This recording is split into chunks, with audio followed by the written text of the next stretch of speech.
Yep, now she's on. And she's off.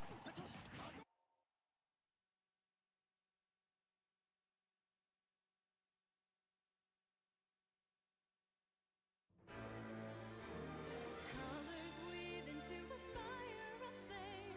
Distant sparks call to a past still unnamed. Bear this torch against the cold of the night. Search your soul and reawaken the undying light.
right, folks, live from Game Guys here in Houston, Texas.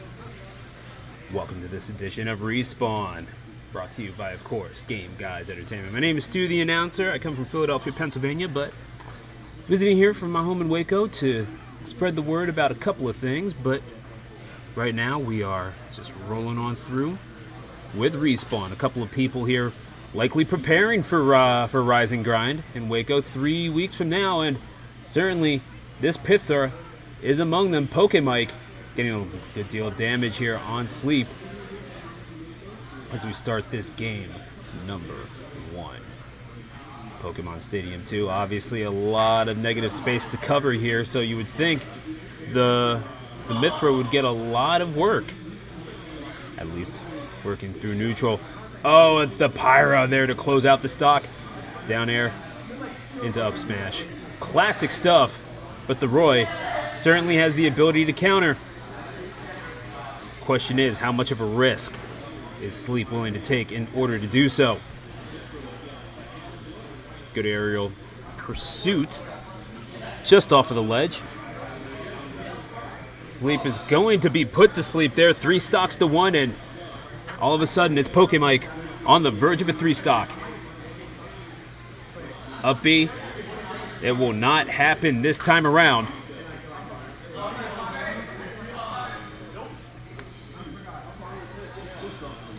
Oh. Is this behind? Oh, okay, I guess we're good. It's left. All right. Gonna have to forgive me for that one, folks. And we are continuing on through. Oh, and side B going to be called to Pokemike's attention. It's Sleep. There you go. Side B just off of the ledge. Jer, oh, beautiful stuff. It's Sleep all of a sudden making a comeback at 87%. Could very well be on the verge of a Game 1 victory, but Pokemike is going to have to be extra careful. Switching over to Pyra, the big power hitter of the two. And you can see why. Beautiful DI by Sleep to stay alive. Oh, the charged up smash attack is going to get hit with the tip of the sword. Will not follow up, and I believe that's Pokemike taking game number 1.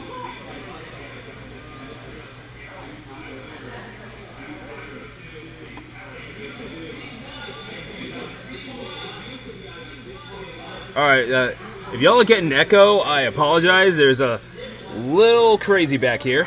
I'm probably going to need headphones. No, I did not bring my own.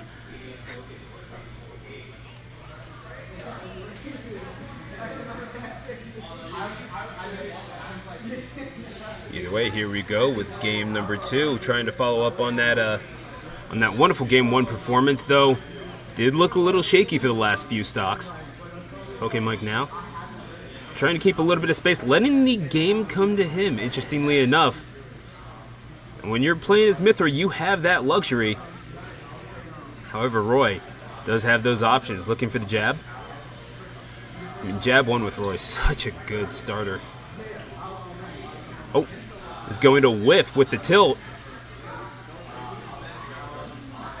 It's kind of pressing buttons, waiting for the game to come to them. A lot of counter punching here, or at least looking for the opportunity to poke and maybe start up a combo. 71% going to keep on pursuing as the Pyra is going to make her presence felt right on the foot of Roy. It is a blazing sword one way or another. You want to live by it, you can die by it too. 3 stocks to 2 now in favor of Pokemike. It's going to be a back air. Are you going to confirm this? Jab 1 with the pop-up. Beautiful pursuit up to the platform. And will be a cheeky little attack. I believe that was up tilt.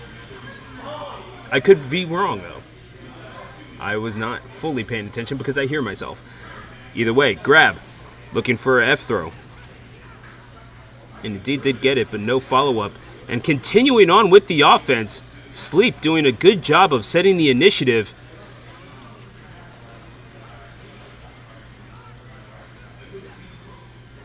Mythra now on the attack. Charging in, but again into the Sword of Seals and will be sent off of the top. getting popped with the hilt of the sword, and Sleep looking pretty good for this game number 2. Simply one stock remaining now.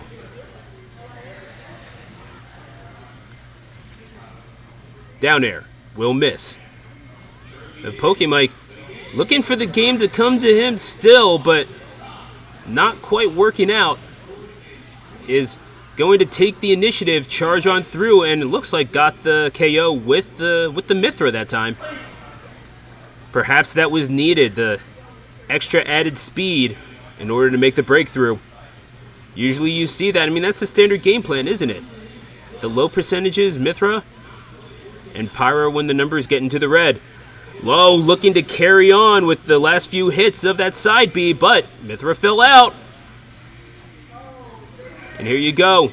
It's a rush down character with a disjoint. What are you going to do with it? Going to get that grab? F-throw is not going to find anything. Beautiful recovery by Sleep at the ledge.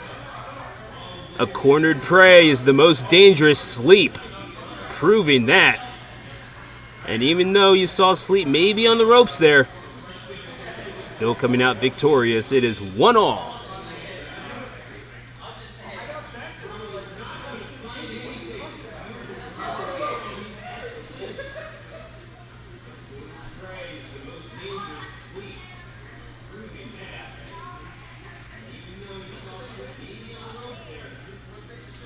Score is now 1-all, no changes in the characters.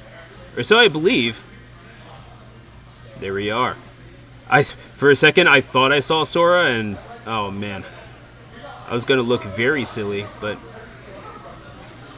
I guess no more silly than I already do. Thank goodness we don't have a webcam. Anyway, Nair. Trying to follow up, but will be met with that side B. Sleep. Leaning on that quite a bit. Standard bread and butter Roy stuff, and well, this character sees a lot of representation for a reason. Saw quite a number of top tier players playing this arguably top tier character for a good portion of Smash's lifespan. Smash Ultimates, I should say.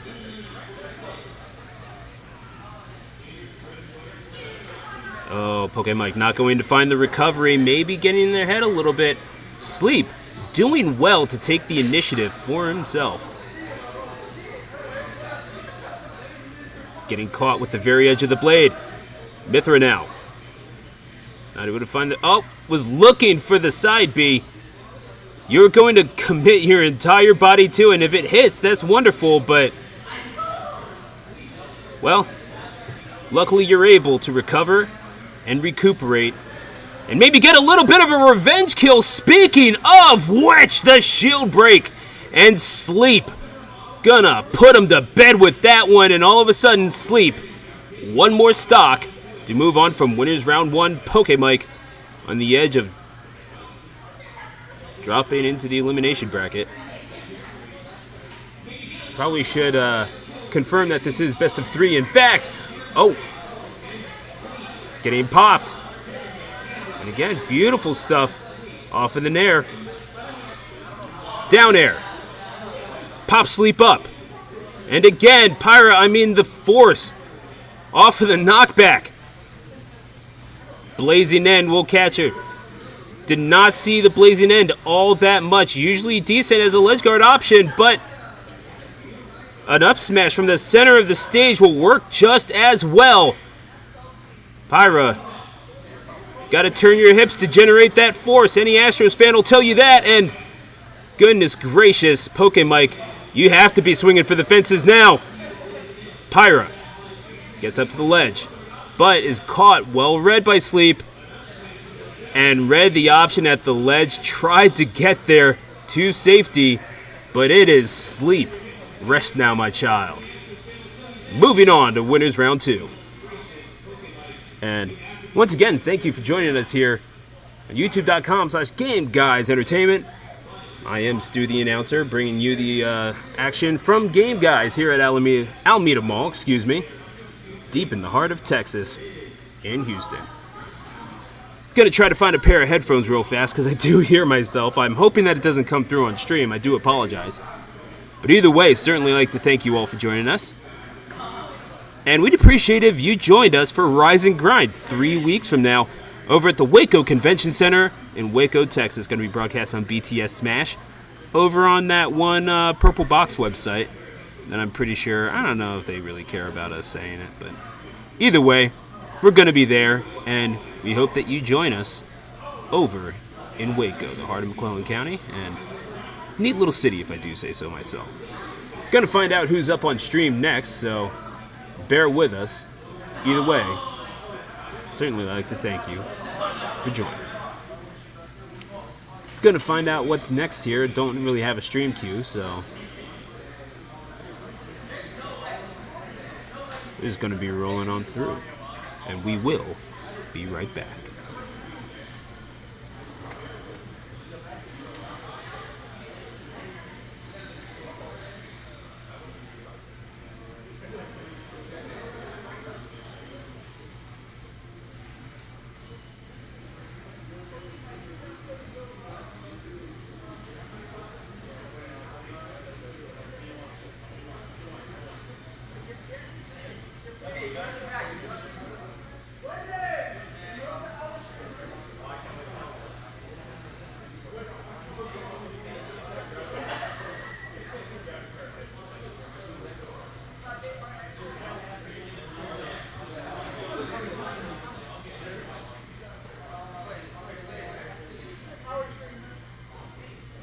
Who we got on stream? We're going to have Brendan and Bali. Thank you. No problem. Let's go, Bali.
All right, folks, we're going to...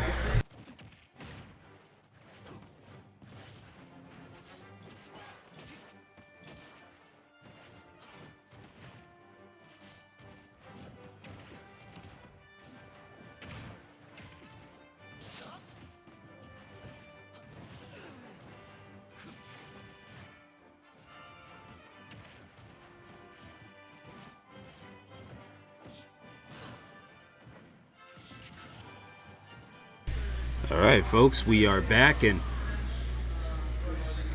I'm sure the game audio is coming through for y'all, and y'all are hearing the sound of Brendan being down by one stock at the very least. Volley now. Gonna get forward tilted by Cloud, as Ridley's tend to do.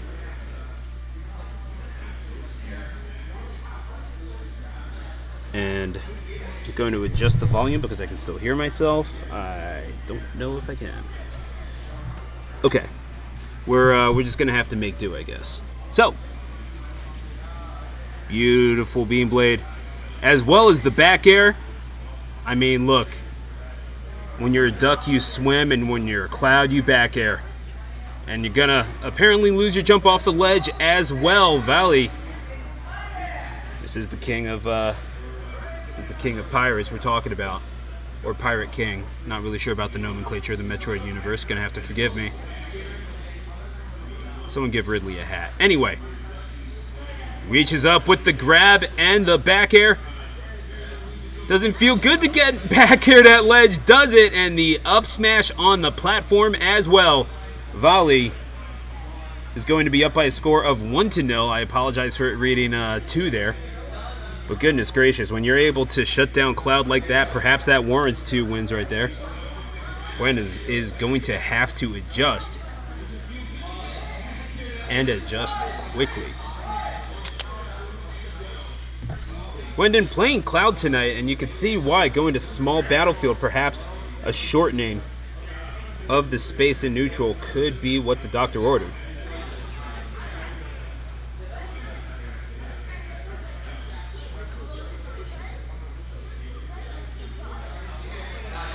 As well as the character switch over to Mewtwo, interestingly enough. I mean, if you want to cheese me with a weird matchup, I can do the same. Talk about a glass cannon in Mewtwo. Ridley does have the straight hit kill power to perhaps take care of the genetic Pokemon. Oh! It's going to get nared. Tech off the platform and parrying off of the nair. I mean, certainly going to be scouting Ridley nair. Maybe needs to scout that up smash a little bit more. That is the second time we've seen him KO'd to that move. And Blandon now getting caught on ledge. And yeah, I mean, the forward airs coming out fast and heavy. Oh, missing on the grab though. That is susceptible to punishment. Oh my goodness, the Ridley side not quite there, but Blandon is going to be sent a warning, is going to use the jump at the ledge, and yeah, that's what happens when you play that card a little early. You are going to get the tail straight to the stomach. Blandon looking for the KO with Mewtwo, looking for the first stock, and you know that Mewtwo can get it, but oh man, maybe this Ridley just a little bit more well-practiced than this character. No knock on Brendan's skill, but that up air not quite going to get the KO just yet. This Ridley living to 170 cannot get the confirm. Oh my goodness, was almost dragged all the way off stage. Up throw finally going to get the KO. But at what cost? And we're seeing the shield pressure yet again from Valley. Blandon is running out of real estate here in this game number 2. Could be sent to lose his bracket if they're not careful. Blandon, hang on a second. Down smash. Blandon, I believe, was the number 1 seed in this tournament, so trying out new things. This Ridley, oh, looking for the side B, but was caught. And it is going to be an up smash that winds up taking stock number 2 off of Valley.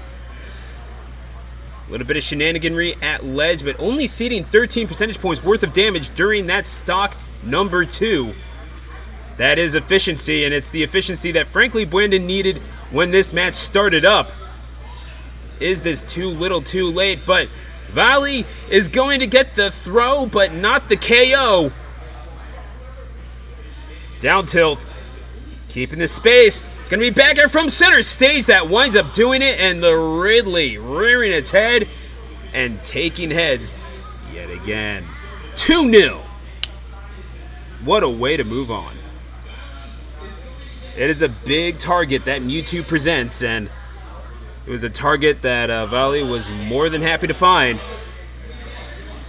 That is going to be a victory for Valley. Interestingly enough, going to face off against the winner of Retro Buster ZX and Faru.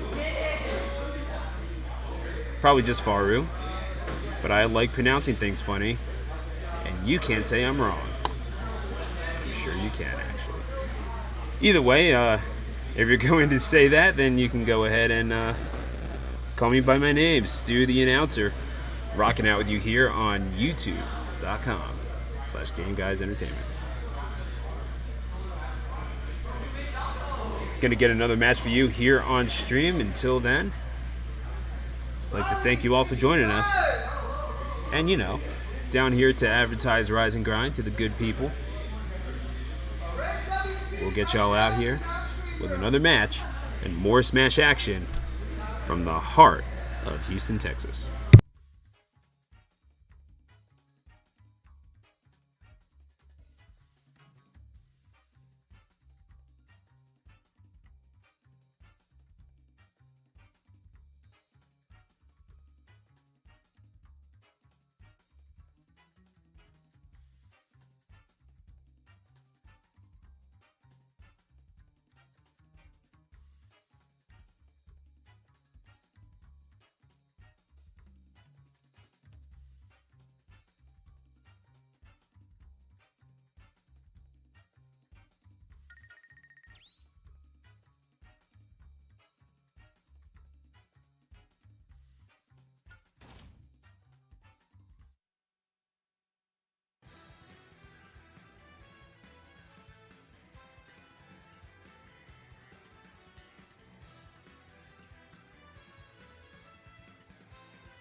I'd like to issue a correction. It was in fact the number 1 seed that won that last set 2-0. So Brandon moving on, but so yeah, every time I said volley, just pretend I said Brandon and vice versa. Thank you. So Brave WT and Mike Jones going at it. The Shulk Ganon matchup, not something that you hear commonly talked about in the meta, but nevertheless, here we are. Gonna actually remember to reset the score this time as we go on for game number 1. Brave earning, I believe, the number 2 seed in this bracket.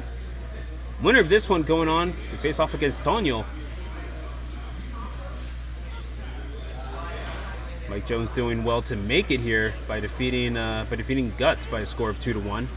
Pretty close, and Brave trying to leave no such room for doubt. Is going to take that stock at less than 50%, and certainly not done with the jump soul art. Has the room to chase this Ganon up into the skies and on the shortest ceiling in the competitive rule set. Better believe that's going to count for something. Looking for the up smash. Did not find it the first time. Certainly got it the second. Swinging for the fences and connecting with all of that one. It's going to be 2 stocks apiece, though. Brave with the damage advantage. Looking for the up smash, and you know what? Anything you can do, I can do braver. That's going to be stock number 2 for Brave WT. I believe the shirt is any indication. got ourselves an Aggie on our hands. Gonna have to ask about that. I did see him playing friendlies with Cagged. Yes, that one. Oh gosh! The volcano kick. Did not see it coming. That is a big chunk of damage added on to Brave in this second stock. Gonna need every last bit of it.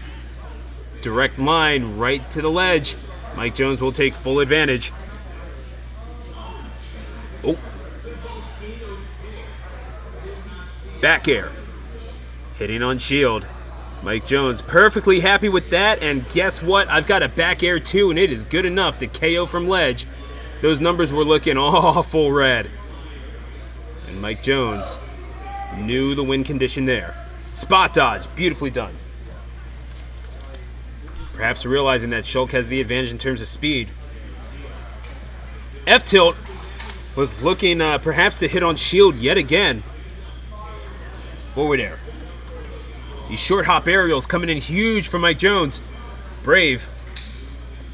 Not going to charge in. Oh! Air slash. Connecting just above where he was, but that one hits the mark. And Brave leaving it just a little later than perhaps he would have liked. But nevertheless, it is a Game 1 victory for the Shulk. And immediately wanting the run back, Mike Jones showing that this Ganon is nothing to shake a stick at. And we are going for game number 2. We'll have to see what adjustments Mike Jones makes. I mean, obviously just getting a whole lot of damage off of stray hits.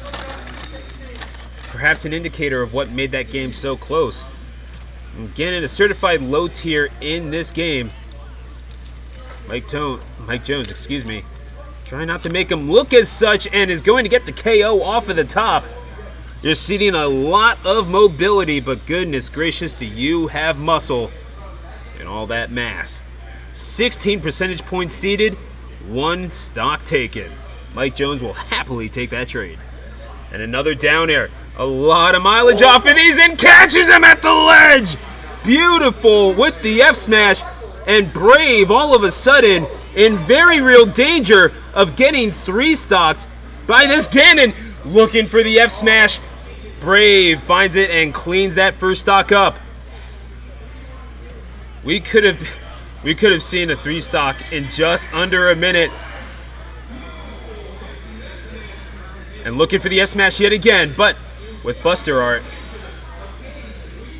you know that Ganon is going to want to fight. This is one of the soul arts that you actually want to try and fight Shulkin with the increased damage. Brave. Working off the ledge. Gonna try to get a little bit of knockback with that smash art, but guess what? The F-tilt. I don't need a sword. I got a big steel boot, and it's going straight into your gut. Mike Jones taking game number 2, and now it's Brave who will be made to ponder what the stage counter pick will be.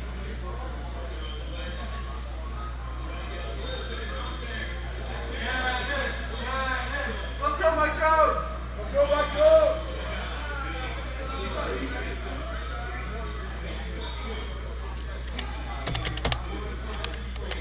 Man, hearing your own commentary in the venue is weird. But nevertheless, we're moving on here.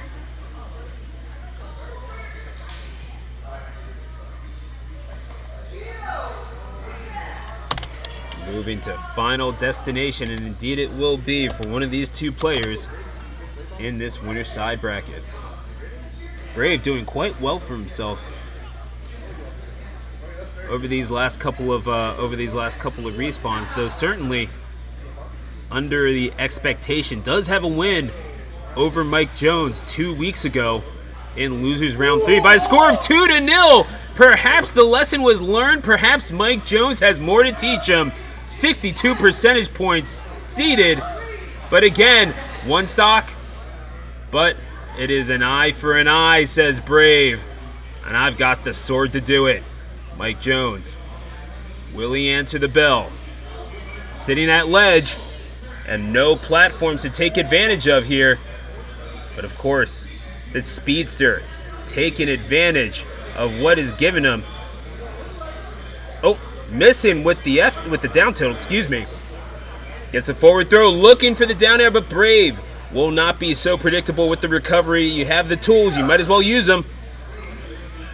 Powerful shot, sending Brave upward. Shield art, and you can see why. I think you just ran out of room to recover there, and again, the deficiencies of Ganon.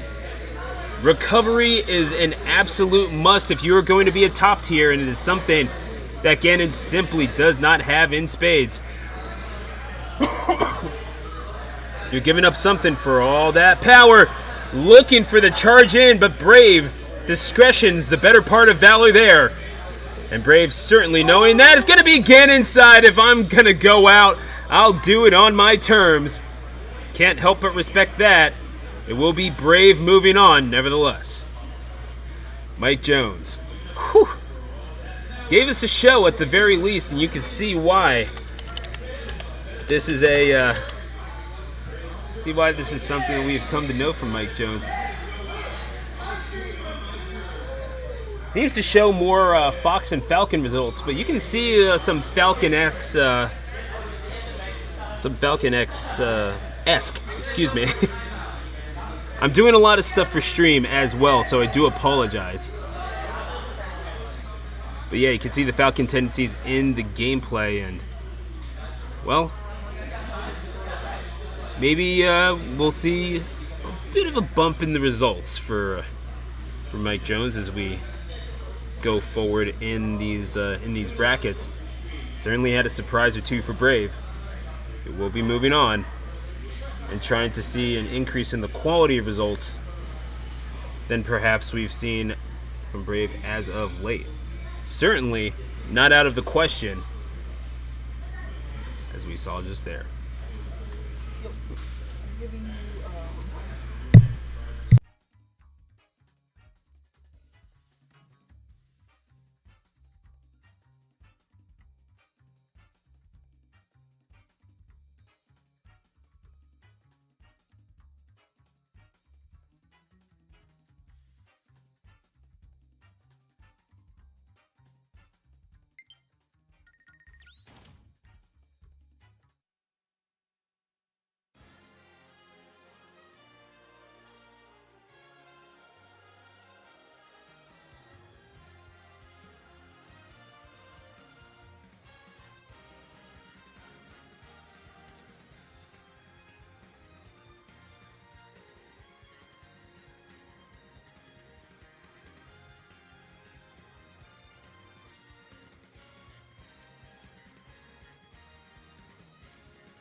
Moving on in the winners quarterfinal round, Licks the Diddy Kong is one of the next combatants up.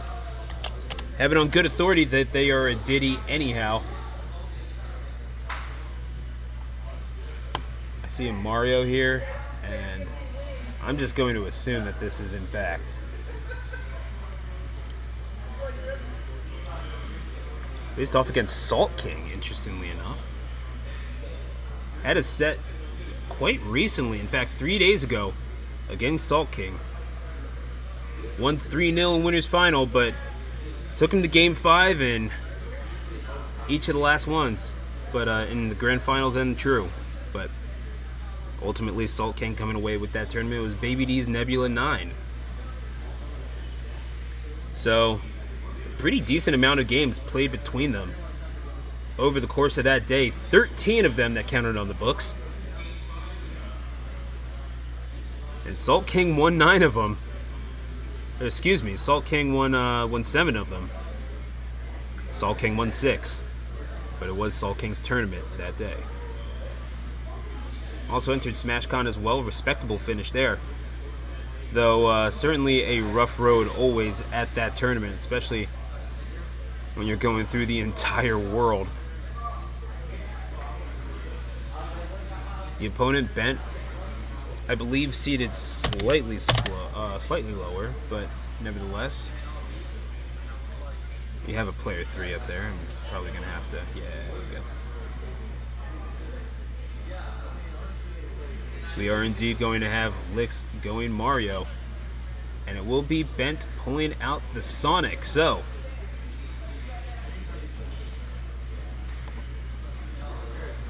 we'll see how things go here, but... then with recent wins on Pokemike and Mike Jones, who we saw on stream earlier on in the day. I have to see if this Mario Sonic matchup proves to go any better for Sonic than it can sometimes, but then again, you see a lot more Sonic than you do Mario these days. Have to wonder why that is, and perhaps the answer is, well, Sonic just travels more. Oh, misses on the F smash, maybe a little too chancy of a risk. Nevertheless, Bent spin dashing at the ledge, trying to lure Licks in. Licks with the nair. Up airs, was hoping for the jump, looking for hard reads, but not quite finding them yet. Perhaps a little bit of conditioning here for Licks. You got to be thinking 5 steps ahead, especially when this Sonic can so very easily be 5 steps ahead of you. In both the figurative and literal senses. It's going to be a down smash. Rolling back to the ledge. The F smash into the fair, and Bent is going to find his prey up in the skies. And it will be 3 stocks to 2. Bent drawing first blood in this best of 3 clip. Looking for the down air, not finding it. Onto the platform he goes. Bent spending a lot of time on the platforms. You know, it says hazard off, but basically the platforms are hazards in this game. Not a whole lot of benefit to using them, generally speaking, unless it's for the purposes of sharking. But Bent, more than happy to do so. I mean, if I get up aired at this stage, it's not a problem because I got the hands to trade with anyone. Licks, finding that out the hard way. Certainly taking his licks in this one. It's Bent by a score of 3 stocks to 1 at the moment. Sitting at 119, Mario certainly has the means to clean this one up. But can Licks find the answer? Can't kill what you can't touch, says Bent, playing keep away. Up 2 stocks, you know the vibes, but gonna dash away and spin dash. And watch this, because I'm gonna down tilt and, okay, gets caught with jab 3. Good nair to knock him out at spin dash. I mean, it's just so safe. Looking for the up smash, not finding it. Well shielded by Bent. A good deal of discipline. Eventually, the spinning cyclone is going to take the stock off of the top. Sitting at 45%, it is not a foregone conclusion, this one. But if you get caught in the animations of Flood, you will be punished for it. And Bent almost was. Licks having to go for the slam dunk, and you can see why.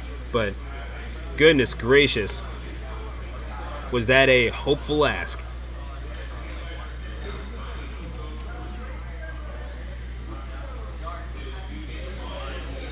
Headbutt. Get him off the top. Spin dash, put him in the mixer. Trying to read the roll, did not find it. The F smash going to miss, but they'll trade and get knocked backwards. It's a battle for the stage at this point, and it's one that Bent is currently winning. You got to think the faster character is going to win a battle of neutral. But Licks maybe pressing a few too many buttons here. Gets caught with the drop kick, sending Bent off stage, but easily recoverable. 98%. Gonna have to engage in a little bit of self-preservation here, as Bent is more than capable of finding it. Throws out the button to meet Licks, perhaps sensing blood in the water. But it's Licks looking to make Sonic shed his, and indeed he will there. It is 1 stock apiece. But how easily can Licks make this happen? Bent trying to lure him up to the platforms. Not finding anything. Good use of the cape. Looking for some shenaniganry at the ledge. Bent chases Licks down.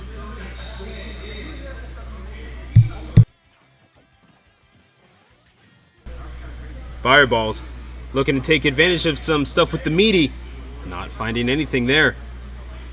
Neutral get up. Slides on in. Bent. Anything that you can use at that distance could be helpful, but you can't rely on the slide in. Oh, it's going to... Looked for the grab and was punished for it. It's going to be a quick little donkey kick that gets Licks out. And you got to think it's one of those things where Licks didn't lose as much as he did run out of space. It's going to be Bent by a score of 1-0. Licks does have a game plan, though. And we'll have to see how easy it will be to execute. But nevertheless, there's something to be said about the way that Licks played those last couple stocks. Bent did very well to garner that advantage, though. And when you have momentum, you want to keep it rolling, certainly. No one knows that better than the fastest thing alive. You're going Battlefield Lilac. Let me just tag Max catch him real fast. Hang on. Don't do that to us.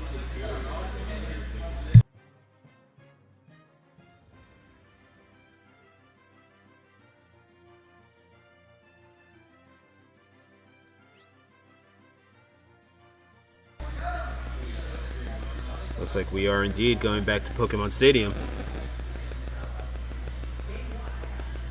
Looking through the music counterpick meta is real. I dig that. Liking what I'm seeing. And as an old head, that just warms my heart. So, gonna keep on going with this. And indeed, so will they. No change in characters or scenery.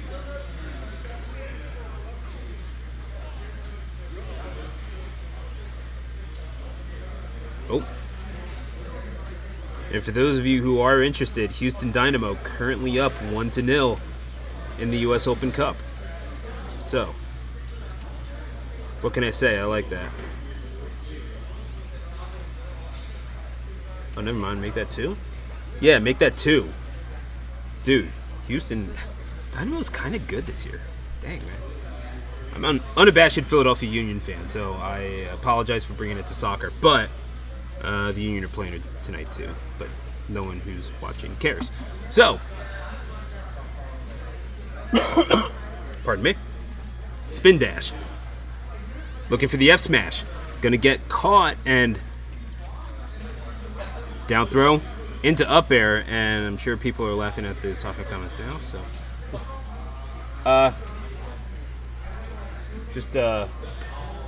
oh, sorry, I got interrupted. Not interrupted, but you know, someone kindly offered me a drink and I politely declined. Spin dash over the platforms. A lot of whiffing, but the F smash from the center connected for Bent. Up a stock right now, and it's going to be the spring that winds up being the undoing of Licks. A little mutually assured destruction. But Bent, I guess, sending the message. Although it is 2 stocks apiece. No one with a real advantage right now. Back air. Oh, goodness, I hear myself. We are rolling on through, and Bent is going to roll on out Licks with 2 stocks to 1, and that is the sort of opening that Licks was looking for. Down air. Up airs galore. What can you say? It's a Mario at Pokemon Stadium, but an up smash on the platform. You gotta think that's what Bent was looking for when dancing across those plats.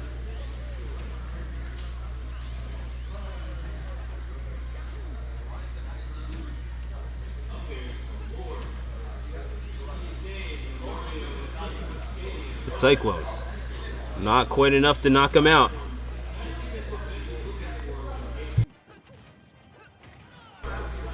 .767 miles an hour. I believe that is the speed of light, but I will Or is that the sound barrier? Oh, it has to be the sound barrier. Hang on. Rolling around at the speed of sound? Hang on a second. I am going to Google that. Yes, I am serious. And almost getting that KO off of the up air. And connects with the fair, going all the way up into the skies. Faster than the speed of light. That stock was taken before our very eyes, and we saw none of it. Bent by a score of 2-0 is going to take it in winners quarters, moving on into the top 8, and that was a victory well earned. Goodness gracious.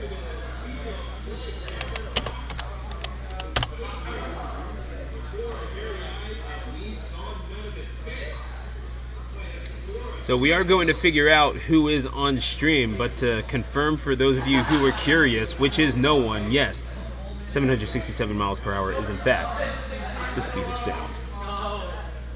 And goodness gracious, did Bent might have achieved that with that last stock. We didn't even get the flashy KO screen.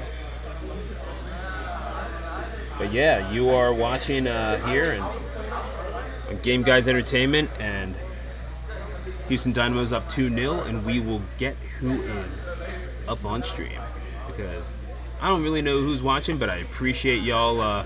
Yeah, I mean, we're seeing a lot of shenaniganry, whether at ledge or otherwise. Mr. Vibe, I am right there with you, my friend.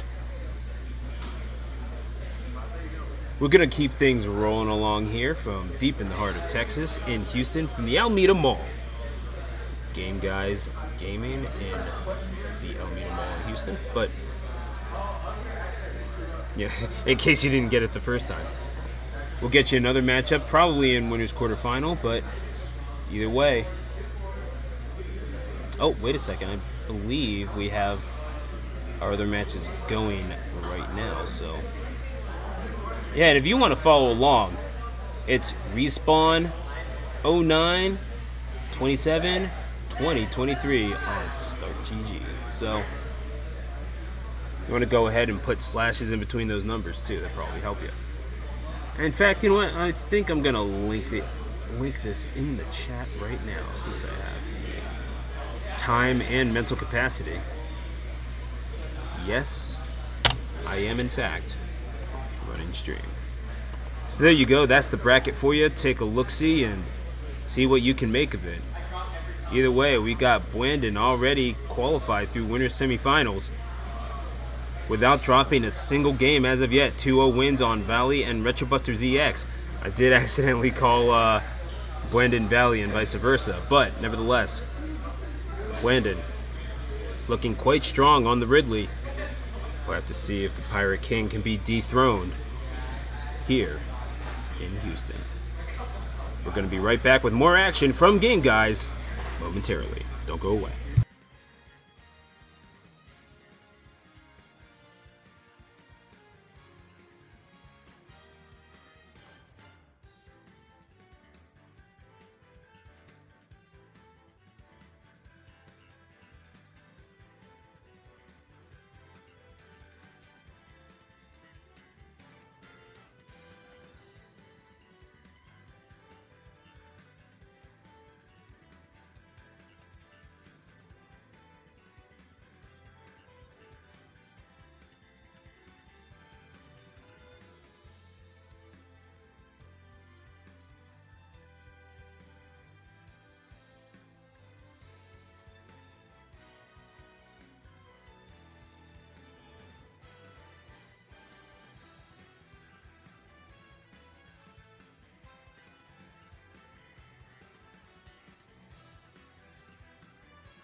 Alright, folks, coming on back.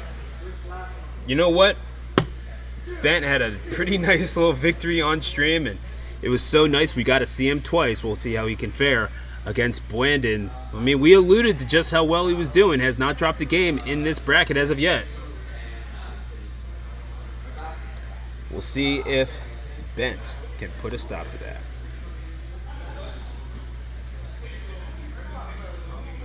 Bent did wind up beating Cact by a score of 2-0. Turns out Sonic Little Mac might be a little tough. Sorry about that, Cyrus. Do believe Cact is rolling on through. Yeah, I know. Cact is here. Crazy, right? Just over here, advertising Rise and Grind, which is happening from Waco, Texas. October 13th through 15th at the Waco Convention Center, and that'll be over on that Purple Streaming app on BTS Smash and Collision Series. Shout out Tri-State.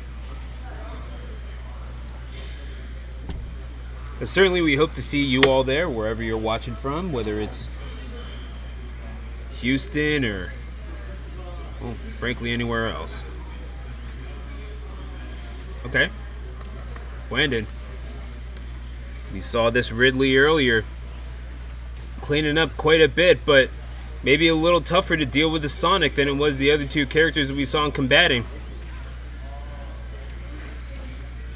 I mean, granted, one of them was a cloud, so it's debatable, but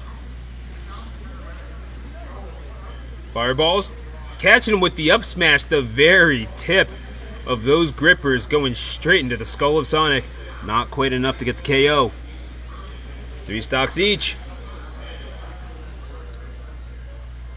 Looking for the side B, was hanging off the edge just a little too long, but is going to get dragged off of the side. Brandon cleaning that one up. 3 stocks to 2 now. Looking for the back air. Not quite finding it. Nair? Not there yet. 133%. Brandon not ready to cede the stock without a fight. Piling on a little bit of extra credit to Bent, who has proven a tough opponent for pretty much every single person they have played thus far. Bent has yet to drop a game in bracket as well.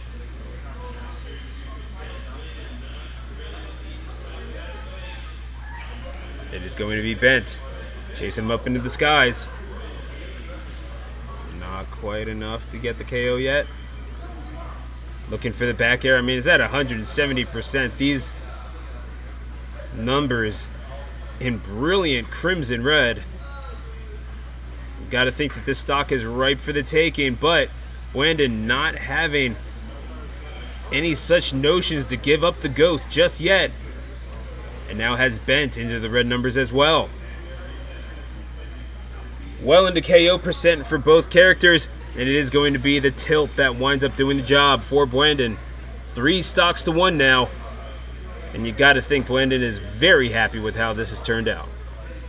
It's going to be a back air from all the way across the stage that eventually gets the KO, but Bent looking more annoyed than elated, let's just say.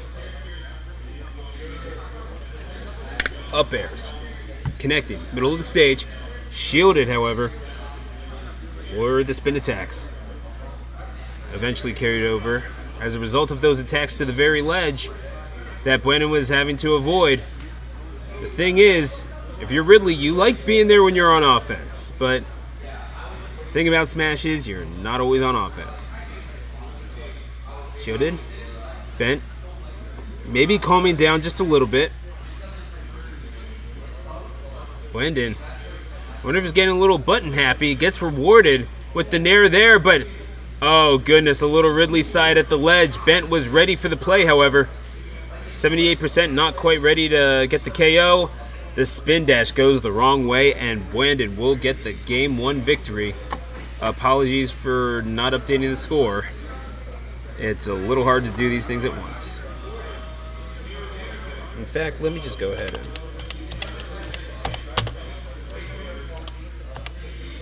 9/27/2023.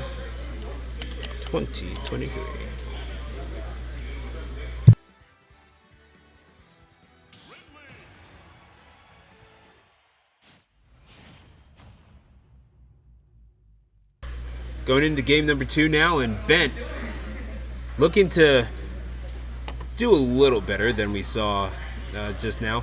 Pretty, decent results, all things considered, for Bent in these last couple things. Again, wins on Mike Jones, Pokemike, and Faru. In fact, he's even won a G2G within the past month. Psychomaniac, Lux Thunder, and Chives, some of the opponents that had lost to Bent in that one. In fact, Chives was the only one to even take a game. But Blandon has taken 2 stocks and is totally cool with that game 3 happened. That game 2 happened. And Bent looking a little angry. So, goodness gracious me. I was talking the guy up. I was gassing him. Really thought I was helping the bull out. And Blandon just showing absolutely no regard for anything I was saying. And frankly, why should he? Blandon doing quite good for himself. The winner of the last respawn, in fact, getting wins off of Gyro Hut, Cap, and Teapot.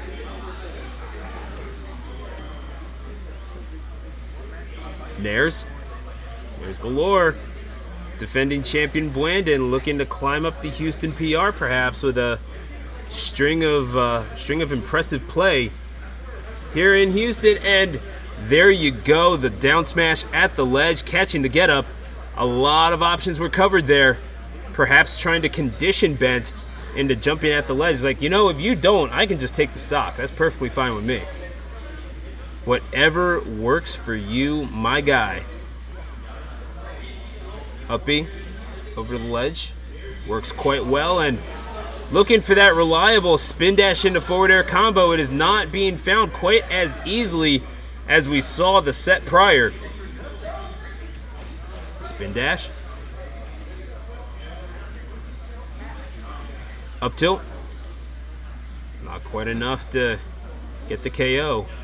We have seen people tilted at the hands of Ridley before. I mean, I could tell you stories about MDVA. I'm not really sure how much I could tell you, but gonna miss with the side B.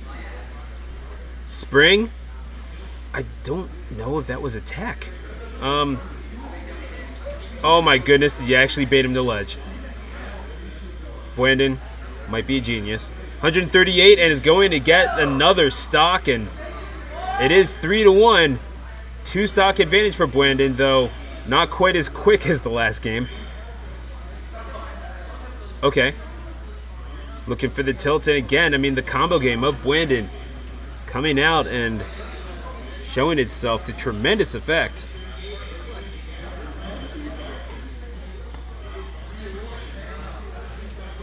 Hang on a second. That is going to be Bent, taking us to 1 stock apiece. Far from a foregone conclusion here. F tilt.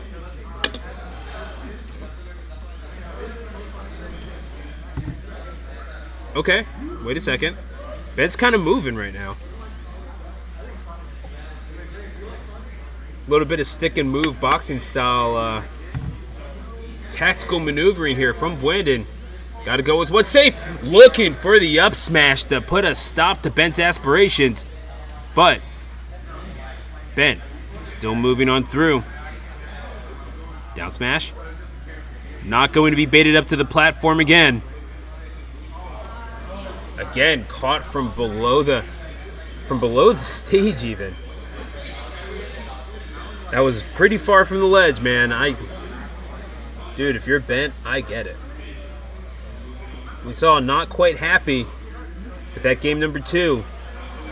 Considering how 3's been going, at least the latter part, can understand if Bent's feeling just a little better, and it's going to be the up air that winds up catching Blandon off guard, as well as myself, quite frankly. That is game number 3, going the way of Bent. And as we are going to the first game 4 of the night, as we are in top 8.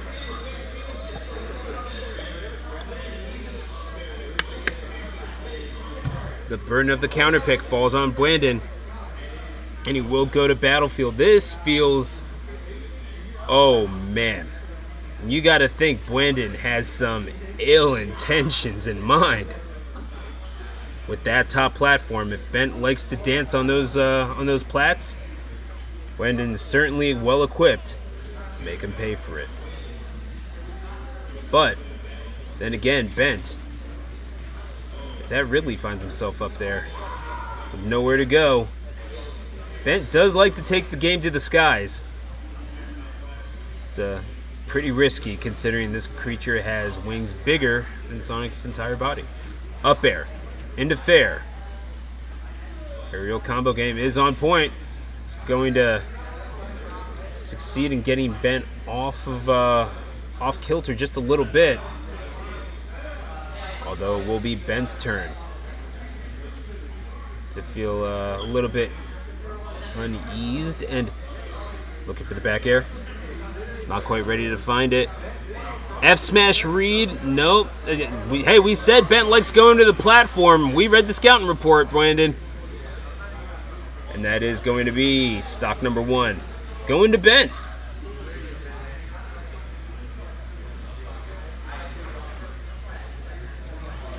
There you go. Spin dashes. Dragging him off the stage and doing very well in this counter pick.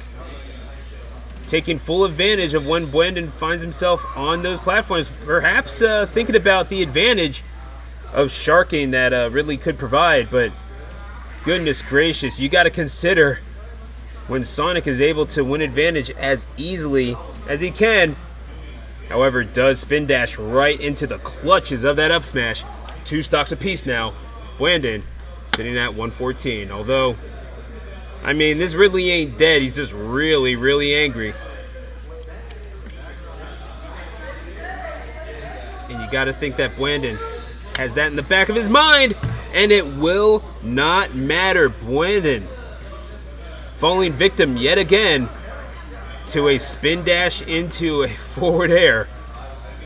Again, man, this is what we were looking for from Bent the entire time. This is a big body to be able to combo as relatively light as Ridley might be. You can still do quite a bit. Oh, there you go. Just drifted off to the side. Blandon cleans that up. Reading the air dodge to ledge. If you want to tee yourself up, I will gladly swing away. Spin dash into fair yet again, trying to administer the coup de grace. But Blandon says not so fast. At 122, those moves will hit pretty hard, but what combo opportunities present themselves for Ridley here? Gonna power on through the spring.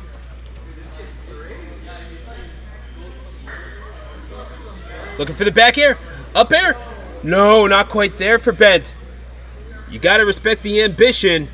Saw him get the KO at about that range with the fair last time. Or excuse me, last set.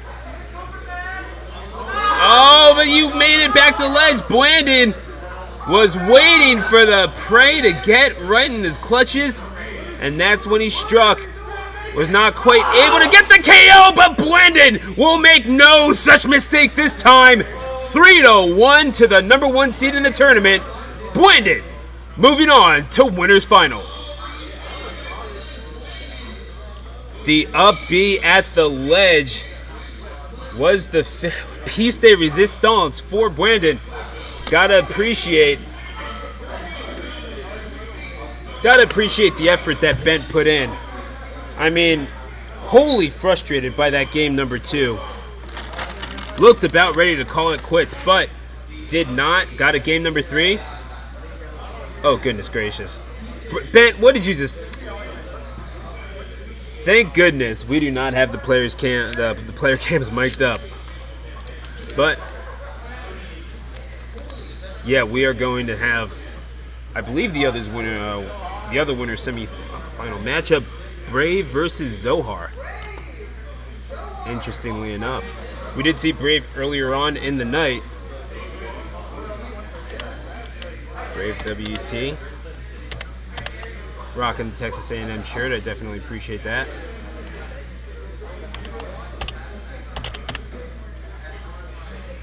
And we're just going to reset the scores real fast. Boom. I think we're good. Dope. But yeah, Brave not doing too poorly at some of these events, but... Hey, how's it going? Hey, you doing? Aren't you Stu? Yeah.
Oh, they're Shulk Dittos. Yeah. That's funny. Yeah, just in time for a Shulk Ditto. I have a co-commentator with me. Fizzle, how you doing, my man? Hey, how's it going? I know I'm a little late, but it's never too late to get a Shulk Ditto. At the very least. It's all right. It is also never too late to register for Rise and Grind. Do it. Jesus Christmas. Holy Christmas. Hang on. Yeah, so Shulk Dittos, obviously, I mean, this is one of those characters that have, I mean, ever since the dawn of this game, ever since it came out 2018, you had people saying, man, Shulk is a secret top 10 character once people figure it out. And then you have characters that, I mean, just do the same thing but way simpler. Right. And you just never really saw that potential realized for a lot of Shulks. But, and then again, in Brave and Zohar, you have true believers. And Brave, I gotta say, been watching his gameplay, he's been making a believer out of me. Yeah, definitely. I mean, Shulk, like you mentioned, is one of those characters I feel like has been pretty consistent over Ultimate. Has had a couple of high-level reps here and there since pre-quarantine, in all honesty. And yeah, like you're saying, these guys have been playing Shulk since the dawn of time, really. So it's really up to them to, showcase his potential, at least at a local level. Yeah, I mean, it should be noted, last year at Rise and Grind, we did see a Shulk rep in top 8. Jared is King 1. So, yeah, gotta appreciate what you have, what you've seen from some of these Shulks, and being from Tri-State, I gotta also mention Soul Arts. But he's a homie. Yeah, of course. And I oh mean, my goodness, that was really crazy. That kill so early, and the uppie scooped from the ledge. That should be illegal. I mean, give it enough time, right? But Zohar is eventually going to clean up that first stock. But man, oh man, I mean, how's it got to feel for Zohar? You are a Shulk, but Brave might just know everything that you're going to do and be capable of doing it better. At least that's what we're seeing. You can't have those thoughts in your head if you're Zohar. Yeah, that's definitely true. I mean, it's one thing. Wow, that was a great way to use invincibility there. But yeah, that's definitely a mental thing. You know what your character does. Obviously, I have different play styles. But I feel like it's one of those things, especially that uppie from ledge. It's kind of a matchup check. I doubt Zohar will let that happen to him again for the next several games in a best-of-5 set, I mean, you could have... That's just one of those things. There's so many ways to play. Like, you're not playing just a character. You are playing you're playing a player. It's like Exactly. It's a the lot of diff- variables. It's the difference. It's the difference between like a Chase and a White Nova on Palutena, or Oh, yeah. really Nick C or Fatality on Falcon. It's like there are so many ways to do it. Perhaps there's one optimal way, but if you're playing optimally, you're playing predictably, and that's the thing that you gotta keep in mind whenever you're playing in the Ditto. Yeah, and I feel like that's very highlighted with like a character of level with the same level as Shulk. You know, a lot of these really good characters, they have multiple ways to play them, and that was a really good F smash, just covering that like hard drift fair there. Pretty commanding game one from Brave. I mean, you want to talk about some people embracing the Ditto as opposed to the other way around. I mean, you maybe take a look at Neo versus Shattuck at Super Smash Con, where, True. I mean, Shattuck won that convincingly, 5-0, and did quite well in the bracket to boot, finishing in 9th. Neo wound up going 5th. So, Beating like, Spargo, which is not beating easy. Spargo. Yeah, no, I'm saying it's like, and again, I understand that Corrin is a matchup check for a lot of people. Sure. But goodness gracious me, like, it's just a difference of how prepared are you to play the Ditto? How well are you to reimagine your own view of the character in contrast to when you're seeing your character across from you? Like, you know what you would do. Definitely. You don't know what the other guy is going to do. Yeah, definitely. And I think that's ultimately beneficial for the character's meta. You know, if you have multiple reps that play in many different ways, that's only going to advance your meta even more. And that's why we're able to see like Corrin have such a big like rise recently, because Leo started playing him, maybe not anymore. Shattuck has been up there for a while, and now Neo is taking the spotlight. Like a lot of VODs to learn, a lot of matchups to learn from that way, you know. Makes you wonder what would happen if Cosmos actually stuck with it, because I mean we saw the potential at the first let's make big moves over in 2020, but We did. I mean, I don't know, just one of those things. It always helps to have an F smash that big, but up smash, Brave just begging for the jump, saw the green soul art and was trying to respond right. accordingly. That's one of the stock one kind of reads that you have to do. That was a great early up B. Beautifully measured out. The shield art. Wow. Oh, I mean, Zohar is on point with these spot dodges. Kind of has an idea of when Brave is going to push a button, but at the same time, it's getting tagged up a little too often, I think, for their liking. Brave got hit. Oh no. Brave got hit back especially hard after transitioning into the smash art, which of course increases your knockback, Right. and eventually made to give up the ghost at ledge, just not there for Brave that particular time. So Zohar getting the advantage as a result, but what are the biggest differences that you're seeing from Zohar in contrast from that game one? I think Brave, I feel like he's been going for a lot of like big reads. Like we saw the up smash, we saw kind of an up B in ledge trapping.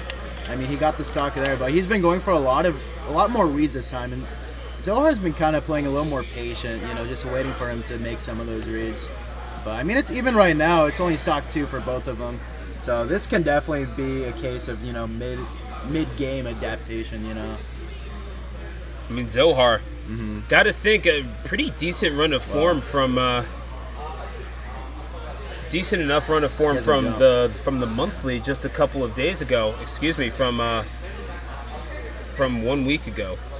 Getting wins on Matador and Suit and making it into 9th place. So not too bad, or maybe it's just a matter of, you know how, like, if Philly doesn't know how to fight Bowser Jr., maybe they just don't know how to fight Shulk. Really, I don't they know. have 3 of them over there. Yeah, and they're all doing great. Like, Oh, yeah, we do not learn our lesson. Oh my wow. goodness, and man, oh man, was a lesson learned by Zohar. Yeah, What a contrast. Night and day from game 1 and 2. Zohar sees the sun rising. A win by 2 stocks. A comfortable victory as Brave calls for the run back. Yeah, that was an even more comfortable victory than what Brave had in game 1, man. And that just shows like how volatile Shulk can be, man. Couple of hard reads and advantage, and that's your stock. You might be dead at 70. You know, just one good read from a smash art like we just saw. I mean, it's all about momentum with these characters, especially as a whole set goes on. It's very important to me.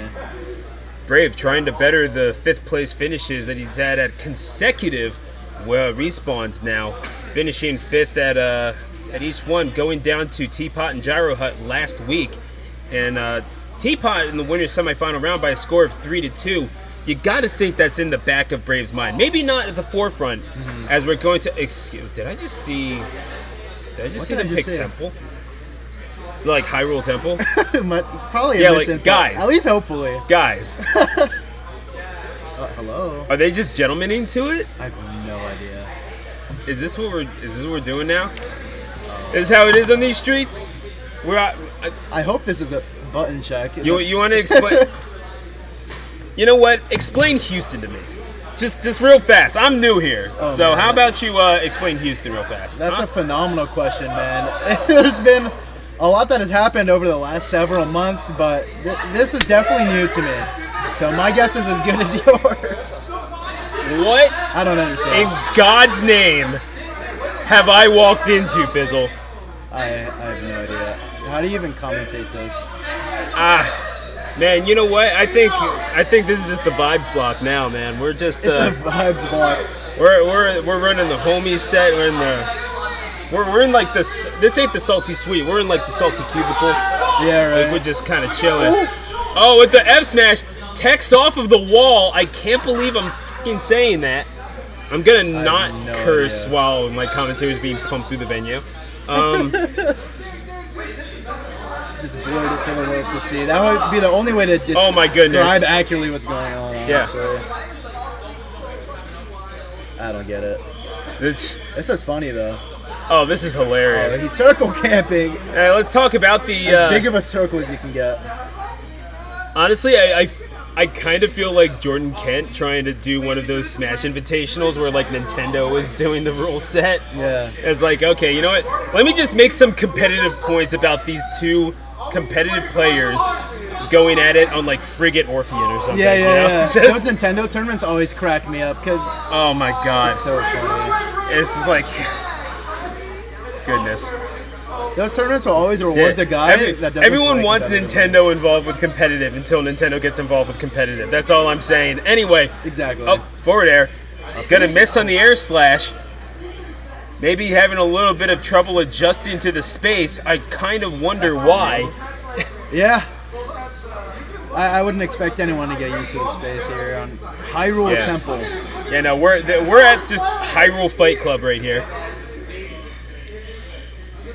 I'm just so used to seeing this in Melee. It's like, you know, if you hold a L and R, you can get the Fire Emblem theme on this one. Like, Is that true?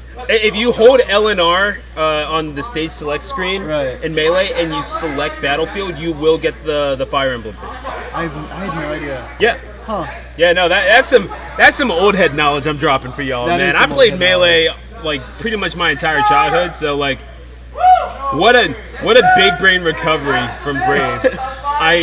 He escaped hate from my Ledge life. so well. I guess. This, I am hearing from the crowd. This is actually the solution to Steve and Cact. I hope you're listening. Until they get a lead. Yeah, just goodness gracious. And if this is what has to be done, then so be it. I'm all for it. Yeah, you know what? Why Steve not? is banned at Rising Grind, so more reason to sign up for that event. You feel me? Exactly. You feel me? Yeah, go ahead and register. Start.gg/RNG. But okay, gets the tech off of the wall. That miss. All of these are techable. I'm just saying. I think no matter where you're getting hit, it's always techable somewhere. Yeah. So Oh wow. How are they gonna die? I'm just saying, Philly hits those. Oh! Oh my God! You had to know. You had to know. Whoa. Okay. Oh, and he has jump art too? Oh my god. Oh! I don't think he can make it. He has no jump. Oh, it is going to be 2 stocks Wait, that was apiece. only the first stock? Zohar was teabagging on that. I'm on that platform. I'm pretty sure. Zohar getting tagged up a little bit. It's been 4 minutes. Okay. It's going to get killed off of the top. Thank merciful Christ. And Wow, I can't believe that near hit.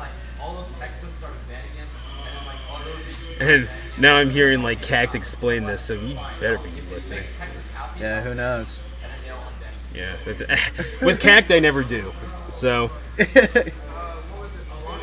up airs galore here in the, man, just How do you even keep up your corner pressure when there's like, no corner. yeah. Yeah. It's like time and Hyrule Temple is a flat circle.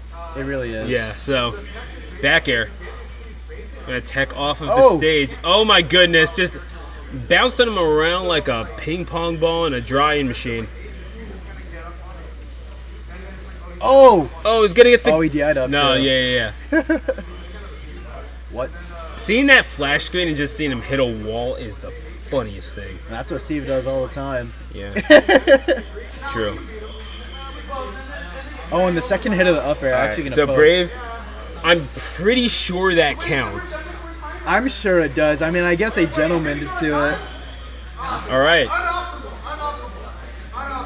Brave explaining that that they're gonna at the very least ban GCO, but What's GCO? Great Cave Offensive. I thought. Oh. It was, I've never played this game like casually in my life. All right, so we're gonna see a not so Hyrule Temple here for Game 4 at least. I mean, Thankful for everyone. I'm just gonna say that I have seen a tournament that was best of one with every stage legal. So, and it wasn't run by Why Do Bad Things Happen to Good People. So. Yeah, I was gonna say that's my yeah. first guess. No, like it happened in Philly. Wow, big combo. I swear. So now here we go. Chasing him finally over get some to the Smash platform. Yeah, so now that we're back to normalcy, Yeah, right. with our brains firmly broken. Yeah, exactly. How do you even adjust at this point? Yeah, Looking pretty even so far though in percent. Another down smash. A lot of them have been hitting this set for as like mid of a move as it is. it's like this game feels like you're coming down from tripping or something. Like, Yeah, right. yeah. Like I don't even Like, know I don't know how how to to adjust. I don't know how to process any of this right now. Like, oh my gosh, this actual competitive Smash after, whatever we just saw. Yeah, right. So hard an advantage here. He has a ledge, but he gets off for free with the jump art, man. Good parry by Zohar, and just knowing that the Nair is coming has to prove beneficial. Because, like, yeah, it doesn't matter, what characters are doing what. You have to think, like, if you're a Palutena, you're going to get a lot off of Nair. If you're a Falcon, you're getting whatever you can off a down throw knee.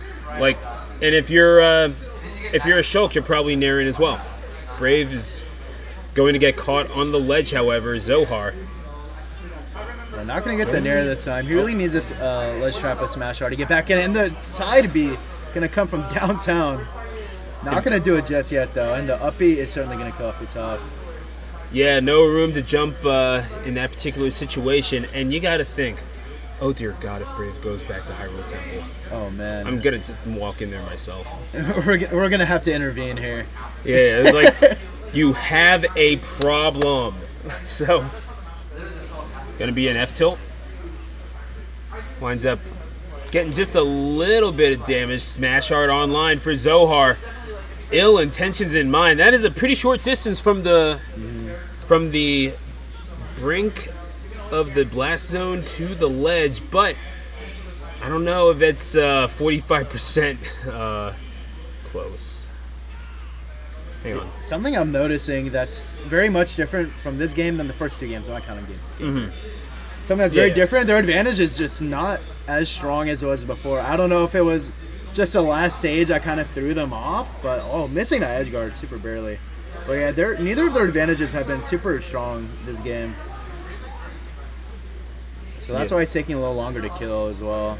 100%, and you got to think that a few adjustments from Zohar were welcome as well. Don't seem to have played in quite some time, at least not officially in the last calendar year. Yeah, it's interesting because both of these guys, I'd say, are pretty regular players around Houston as well. They just haven't seemed to cross each other's path. Yeah, there's a lot of players in Houston, to be fair. A lot of people that come through. But yeah, it's very interesting that these guys haven't met in a while. Upper gonna barely whiff. They're both on jump art. Good bear. Okay. Only gets a dare. No way. No jump. That's going to do it for Brave stock here. Yeah, and Zohar, again, I mean, on the winner's side stock, looking for a berth in Grands against Blandon, who has been showing some great form with the Ridley tonight. I mean, Zohar does have a tournament win within this past month at Zonebreaker, finishing 1 out of 13 wins on Mr. Officer Man, Cop Duke, and Cam in that tournament. But, I mean, Brave, right now, you have him right at the ledge, right where you want him. But then again, it's a cornered prey that's the most dangerous. Yeah, definitely. Especially against Shulk, where his corner pressure and his ledge trapping is so good, man. I mean, any character not named Shulk would struggle, like, getting off of the ledge, getting out of the corner against him, too. But Zohar's keeping his stock alive here at 160. Shield grabbing Casper there. Brave. Looking to get the scoops off of the dare. Nair is going to catch Zohar mid-jump. They reset to neutral. Trying to charge in. Speed art online. Oh, but the jump. Wow. And that uppy is so hard to contest, too, because, like, you can do it early. You have two really disjointed hitboxes. Ledge trap not going to do it, though. Oh, you have to be so careful. His shield is running out. Shield art, rather. Smash art seems like overkill there. I don't think Brave fully needs that, but Zohar at 180. Zohar's bringing it back, man. Oh, the art is back. Speed art. Able to put him in the corner. Uppy, probably. Yeah. Yeah, but I mean, Zohar just running out of real estate in that one. You got to give it to Brave for staying persistent and also a win on Hyrule Temple. I'm still not quite sure what to make of that, but what a long, strange trip it has been. Brave making it to Winner's Final. Yeah, it's like he mentioned, he just kind of caught Zohar kind of mashing. Once he got in speed art, I could tell that his game plan was just to push him in the corner and try to get him off stage. And Brave just holding shield and waiting for him to mash on his shield, and ended up getting the win there. So just an update on what's going on in the losers quarter final bracket. That is going to be Zohar moving down to face off the winner of Yek and Baby Dave. Bent and Tonyo facing off for a place in losers semifinal. So, however, a quick little preview: Blandon versus Brave. I mean, the 1-2 seeds facing off in winners final. It's about what you expect, but then again, I mean, their paths here. Goodness gracious, how different could they possibly be? Yeah, right, and it definitely wasn't easy. I mean, Bent has been such an up-and-comer. Tonyo and Zohar also definitely not, walks in the park. They're both great players, too.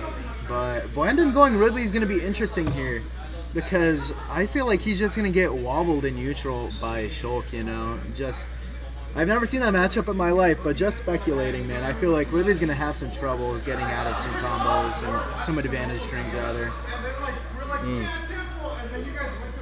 We're just going to have to see how that plays out for these two. But yeah, we saw Blandon and I believe it was a Cloud that went at it earlier on, and just not a whole lot. It was Valley, in fact. Yeah. So, hang on.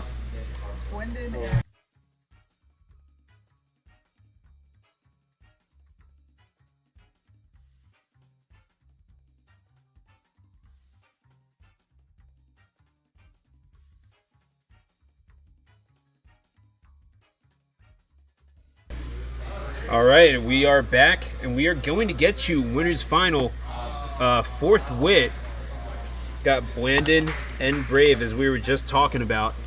We were just talking about this matchup, man. So, do you know if Blandon has gone Ridley the entire bracket? To my knowledge, yes.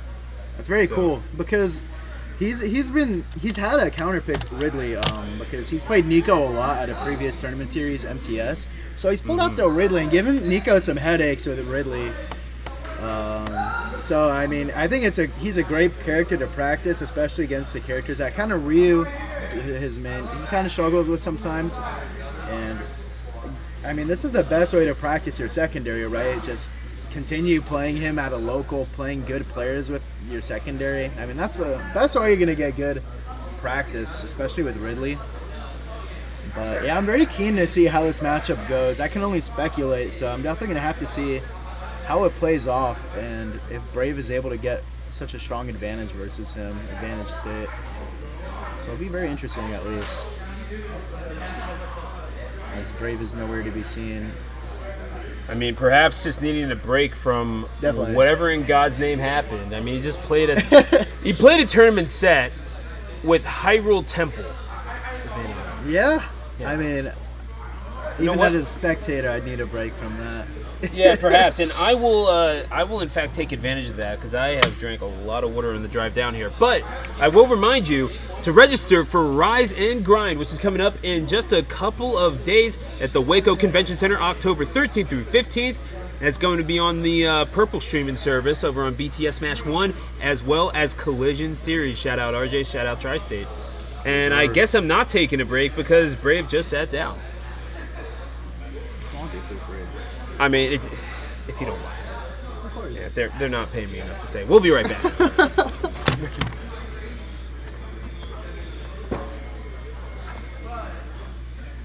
All right, cool. So we're going to be taking over Game 1 here in Winners Finals, Bwandon and Brave. I hope you guys are liking the comms, man. I appreciate y'all for tuning in. And, yeah, listen to the man, right? Sign up, you better Rise and Grind. Sign up for that tournament, man. Even if you're not going to be, registering, competing. Majors is a... Wow.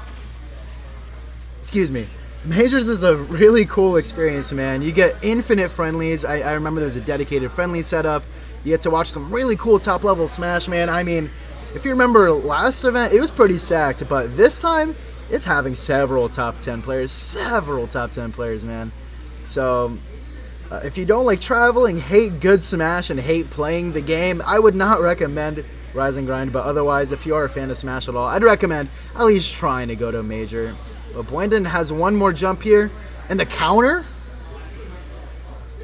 I don't know what he expected. If he wanted a 2-frame with the counter or something. Good patience by Bwandon, not necessarily swinging. Because this Ridley, you kind of get whiff punished pretty decently as Shulk, honestly.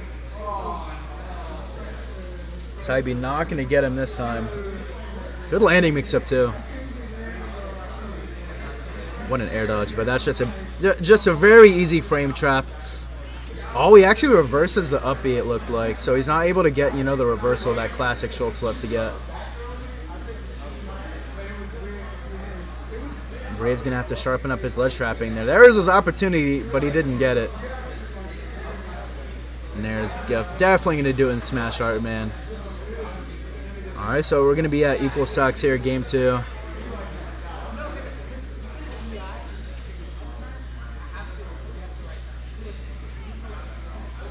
Going for the jump read there with the fair. Not going to get it here. And this is a big advantage string. Cuts it off short with a down smash.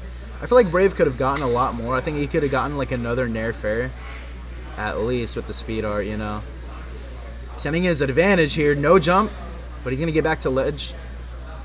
He's not going to get off it. That's the most important part. Oh, and that's pretty ballsy, honestly. That's still going to poke him right back off stage. And the counter actually going to destroy him there. That was a really good usage of that move. For like kind of a subpar move, he has no jump. Oh, he does have a jump. Oh, and that was a great up B. Not messing it up this time. Oh, wow. That was a really good idea by Bwandon. I think that was really his only option. If he wanted to avoid getting guaranteed dared by Shulk there. Up smash. Kind of getting a little antsy with this kill option here if you're Bwandon. And you can't let that happen or else... Oh, up smash. Gonna whiff somehow. Sometimes things just don't hit Shulk, man. Whether it's like the invincibility on changing arts or just him being skinny, sometimes it's... Oh. The counter, not going to do it, but that's a lot of percent there. Good up B. That's going to do no knockback just because of the nature of the Buster art. You should be able... Oh! I'm surprised the up B missed. I think it was poorly spaced. And the up air rising, that definitely only works on big bodies, man. Shout out to Brave taking a Game 1, though. I think Bwandon was really good in the first stock. I think he was patient where he needed to be. Oh. You can get your chair back, no worries. I appreciate you, man. But we saw Brave take Game 1 here. In a decently close set. It was last stock, maybe 40%. Right. So, makes you wonder exactly what we're going to see in terms of counterplay for Blandon game number 2, because we haven't really seen a need for Blandon to really adjust the gameplay all too much. We have seen Bent challenge Blandon, certainly. Definitely. But I don't know, just maybe it's a matter of patience, maybe it's a matter of recognizing that you haven't really been able to control the neutral in most of the matchups, considering that you are a kind of big, slow, not dumb space pirate, but a weird little space pirate. Yeah. But what you said about the patience, but a is light definitely one true. and one that is being able to be comboed. Yeah, he's definitely combo food. Yeah. Especially against someone like Shulk that can push him to the corner really easily. Yep. But I think what you said about patience is very true. Because I saw in the previous game, they were at equal stocks, but when it came to like trying to kill, Blandon was going for some pretty risky options. I think he definitely needed to be a little more patient there. We're going to trade there, actually. Loving that. And again, just when when in doubt, mutually assured destruction. Still not going to hit. Yeah. I mean, role-playing Ridley to perfect effect, but Brave now. I like that. I love that option, man. It's so cheesy. Oh, yeah. I mean, we saw him take a few stocks off of that. So, yeah, the up B at the ledge. So we finish off Bent a few times, in fact. So. Yeah, definitely. Blandon now. Man, Ridley, that's so good. It's so good for just like a spacing tool in neutral, for two framing. It really does everything. And we actually just saw it take the stock. Oh, gonna trade with the dare, actually. Caught at the ledge, Brave. Going to try to make it back, but again, why you cannot jump over Ridley at ledge? I mean, I don't know what it is that you're doing trying to do that without the green soul art. Brave learns the lesson quickly and adjusts accordingly. But Blandon, well, congrats on that stock. Here's your reward. It's going to be an up smash, and Blandon evens things up at 1. Yeah, up smash just calling out the jump there, and even if he didn't kill there, he was at 0% on his stock. It wasn't that big of a risk, in all honesty. You're not going to die from that position at the very least, True. But yeah, it just felt like Ridley was able to control the stage a lot better. I saw a lot of neutral interactions where he just opted to sit under the platform and fireball. And that's kind of really hard for Shulk to approach, when Ridley's doing that. And he does opt for like a bigger stage, able to get in a little more, have more mix-ups. So I think this is a pretty good pick for him too. Gets the buster, and any opportunity to add damage on. I mean, it's not exactly like you're suffering from arthritis as his character either. Your straight hit kill power is something to be admired. Oh, absolutely. Like Mark, he can kill at like Marth, he can kill at very unreasonable percents. But yeah, like you're saying, Mark from Fire's Emblem. Fire's Emblem, my favorite series on the Nintendo. Oh yeah. But yeah, no Mark. My favorite character is Billith from Fire Emblem 3. Hang on. It's the forward throw. He definitely didn't expect that throw. I didn't either. Shielding that ledge, just kind of expecting Brave to jump in with an option. But again, you're talking about patience. It applies both ways. And realizing that Blandon is just as dangerous as he is. Although with that red smash art, you are liable to get your recovery snuffed out by an air slash. I mean, your number's in the red, and guess what? So was that soul art. Yeah, good edge guard by the fireballs. It was kind of free at that point with no jump art, even with jump art, I don't think he would have been able to make it back. Do believe you are correct on that. Either way, Brandon and Wave. I totally just mixed up the R and the W sounds there. Don't mind me, but Brandon and Wave. Goodness it's very counterintuitive, isn't it? The names. I'm a little out of practice. Forgive me, but I've been on my MC and stuff too much. Brandon. F tilt not going to get it, but catches the jump with the F tilt. Those are the kinds of options that makes me mad as a competitor. Like, why should a grounded F tilt hit my ledge jump? Yeah, I mean, it does hit just below ledge, but goodness me. the speed are allowing him to catch up the ledge, and the down air to finish it all off. Brave. That was a really good advantage string, and that dare kind of deleted Ridley there. It's a really good way to equalize the stocks. I mean, Blandon had a full stock lead, right? And he's able to bring it back. So really good stuff by Brave there, in all honesty. Oh, he's spot dodging a lot. Oh, hang on a second. I mean, Blandon has not finished lower than... Oh, wait a sec. Oh, goodness me. Yeah, Brave went out there looking for a hitbox if they're out, but he wasn't expecting to get hit as well. So he just kind of got plunked into the blast zone. Be careful what you wish for, I guess. You did find you found a hit, just wasn't, for you. And, yeah, exactly. I mean, that's just tragic for Brave and for Blandon, who is, I don't believe, has finished any lower than third at any of his last 8 respawns, at the very least. Oh, yeah. He's very consistent. He really loses to maybe like the same people, like Nico, sometimes Vega, really the same people. So, I mean, he's just been very consistent. He has been on a little break recently, a couple of weeks. He's been taking some time off, but, I mean, no time doesn't really matter. The guy's just really consistent. The guy loves the game. 2 very important factors if you want to be in a really strong region. Yeah, and you got to think. I mean, it seems like the battle for Brian, where he finished 13th and losing to Broken, of all people, just Broken had a killer run at that tournament. I was actually there. Yeah, I mean, it makes you think, though. I mean, finishing 13th probably just means that you need to be re-galvanized, and that's just untechable. Brave taking that stock off of Brandon, doing well to fight back, bravely, appropriately enough. But gotta say, I mean, maybe that galvanized Brandon to do a little bit of introspection, a little bit of thinking about it, and that the form ever since he's returned, not been too terrible. Yeah, definitely. I mean, especially at a regional event like Battle for Brian was, I think it's always important to reflect on your wins and your losses, right? I think if you want to be a competitor, that's what you got to do, whether you like it or not. And I think Blandon has shown really good maturity. Knowing where his limits are, that was crazy. And I mean, that's just something that's really important for any competitor.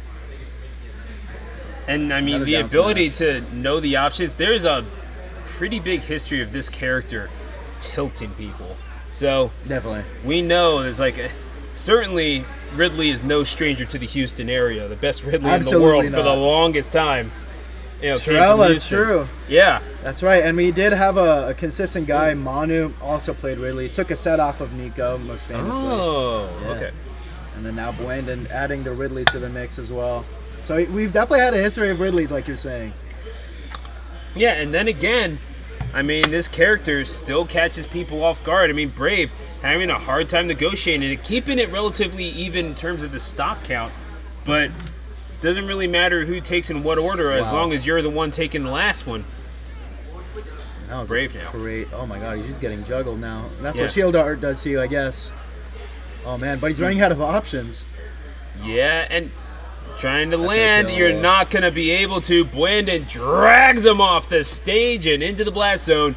Blandon into grand finals for Respawn, becoming very familiar territory for the young man. Absolutely, man. I mean, he's definitely been in his fair share of grand finals at Respawns, especially on the winner side.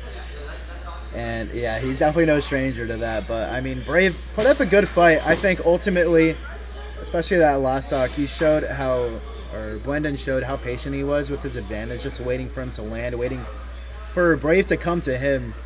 And I think that just paid off in the final game. So once again, I'd like to thank you all for joining us at YouTube, youtube.com/GameGuysEntertainment, your home for some of the best Smash in the greater Houston area. Coming to you from the Almeda Mall here in Houston, Texas. Yes, sir. Stu, the announcer, and Fizzy joining me on the mic. And, just a couple weeks out from Rise and Grind. Obviously, Houston going to have some representation at the event. I believe you confirmed that Nico was going to be at least in the carpool. Nico's definitely right. I reminded him the other day to register. Hopefully he does it. I might text him after. But yeah, Nico should definitely be going. I'm just going to say, I'm down here with Cact. He is not above just driving up to his house. Yeah. And, telling hey, why haven't you registered? Hey, why are you? I'm trying to do it. Knock on your door. Rise and grind. Yeah. Hey, Rise and Grind. Huh? Yeah. Why don't you fucking register? Like, and just, I can't. Just really drill it in there. Yeah, exactly. But yeah, it wouldn't be above that. But again, talking about it cannot be avoided. The fact that there's been a lot of entrants. Yeah.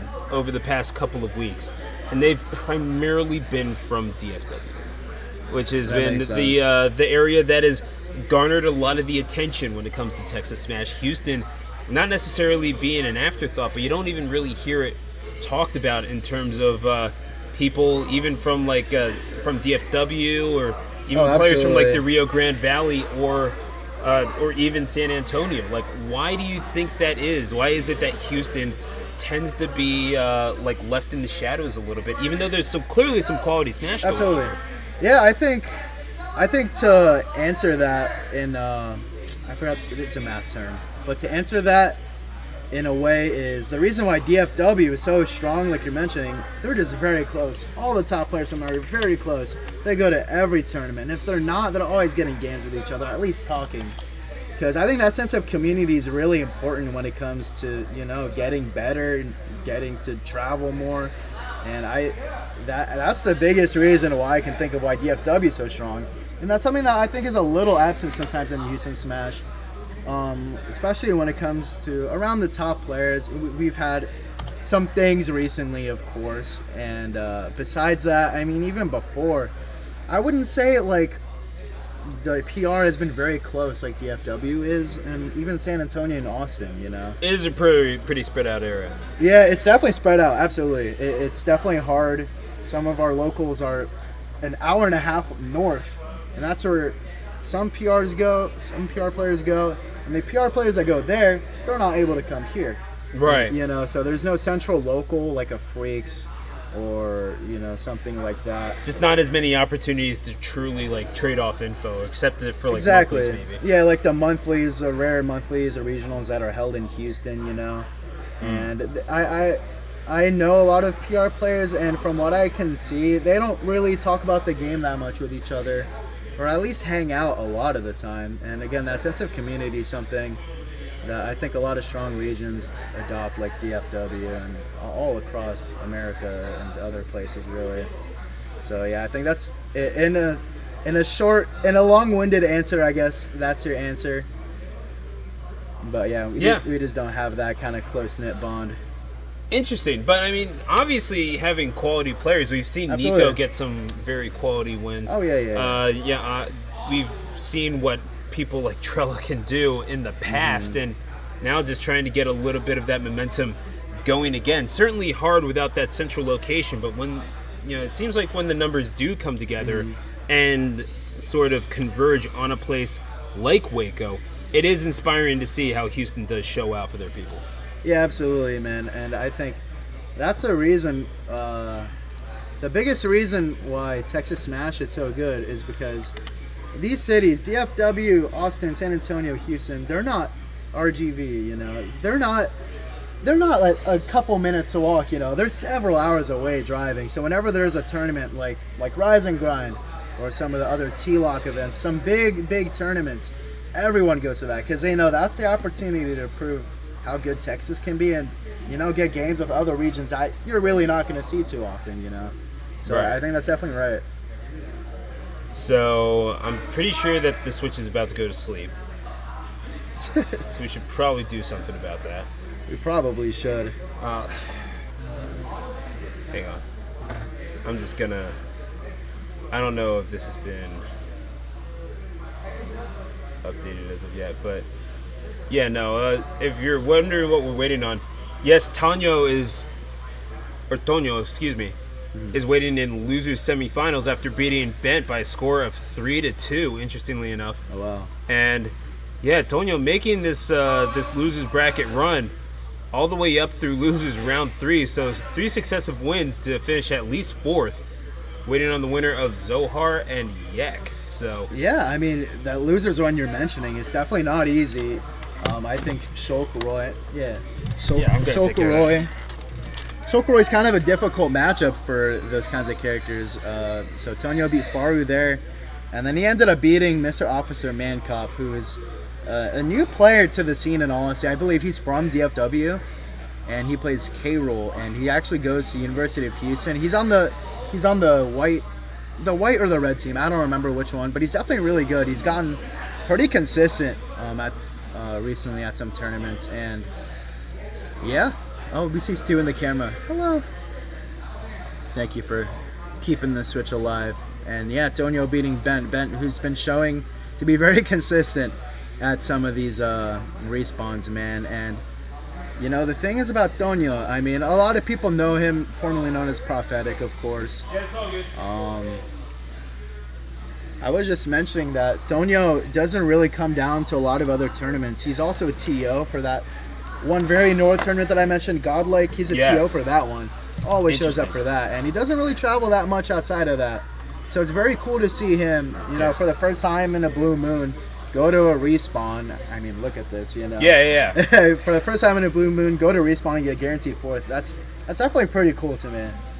Hey, you know what? It's one way to make your presence known. But Definitely. Did see one appearance in August at the Bob on Monthly, and did not do quite as well as perhaps thought, losing to Shadow PR. I actually know Shadow PR pretty easily. Yeah. I love that tag. Lord, give me one I have more no chance. idea who that is. We have too many weird tags in Houston. He's lost to him multiple times. I'm not sure who that would be. Yeah, He goes to a Godlike. I'm not sure. God, that is a good question. Maybe Dave. I'm not sure. But yeah, I mean, Shadow, definitely a tough loss to take. And then immediately losing to someone who you've lost to before. That's kind of just a tough bracket. But you know what? It happens. Goodness me. Yeah, I mean, it's just sometimes you just get seated poorly, or sometimes people don't know who you are. Hopefully Tonyo doesn't have that problem after this, because, yeah, maybe finishing like 4th out of 9 people isn't great, but this tournament is just a little bit bigger, and you're doing all right for yourself. Yeah, definitely, and especially with this tournament, you know, he's really trying at this tournament. You know, he's doing his best here, and Pikachu in the camera, and yeah, sometimes at Godlikes, I mean, I've heard one of the previous times he went all Bayo. He's a Roy main. Right. So he likes to mess around with his own tournaments a lot. So sometimes the results aren't exactly reflecting, you know, his skill as a player. I mean, we've definitely seen a showcase of it here, for example, you know, how good he is.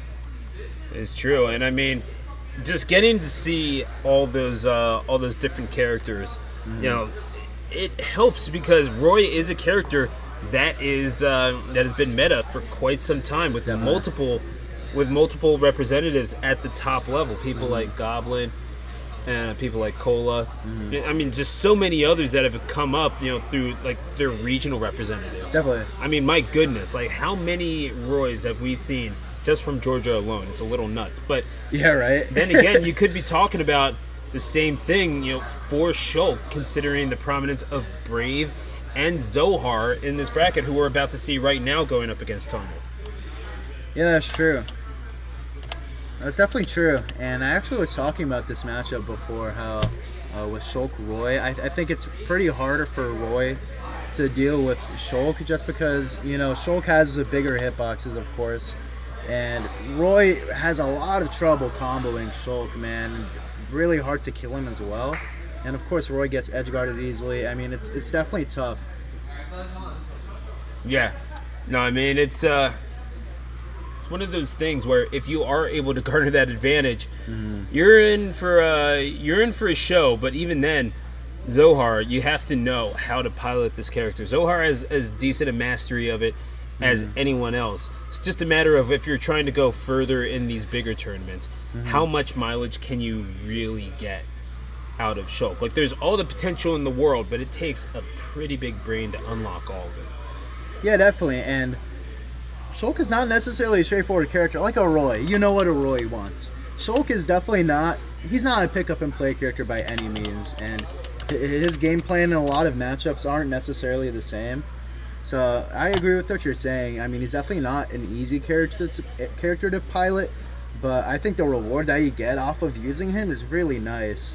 You know, being able to take, I think what is his strongest attribute, being able to take stocks very early, realistically, whether it's Being able to guarding or cheat. lead trapping, being able to cheat, which is, if you're a top tier in Ultimate, you got to cheat in some way. And Oh, yeah. Shulk absolutely does, man.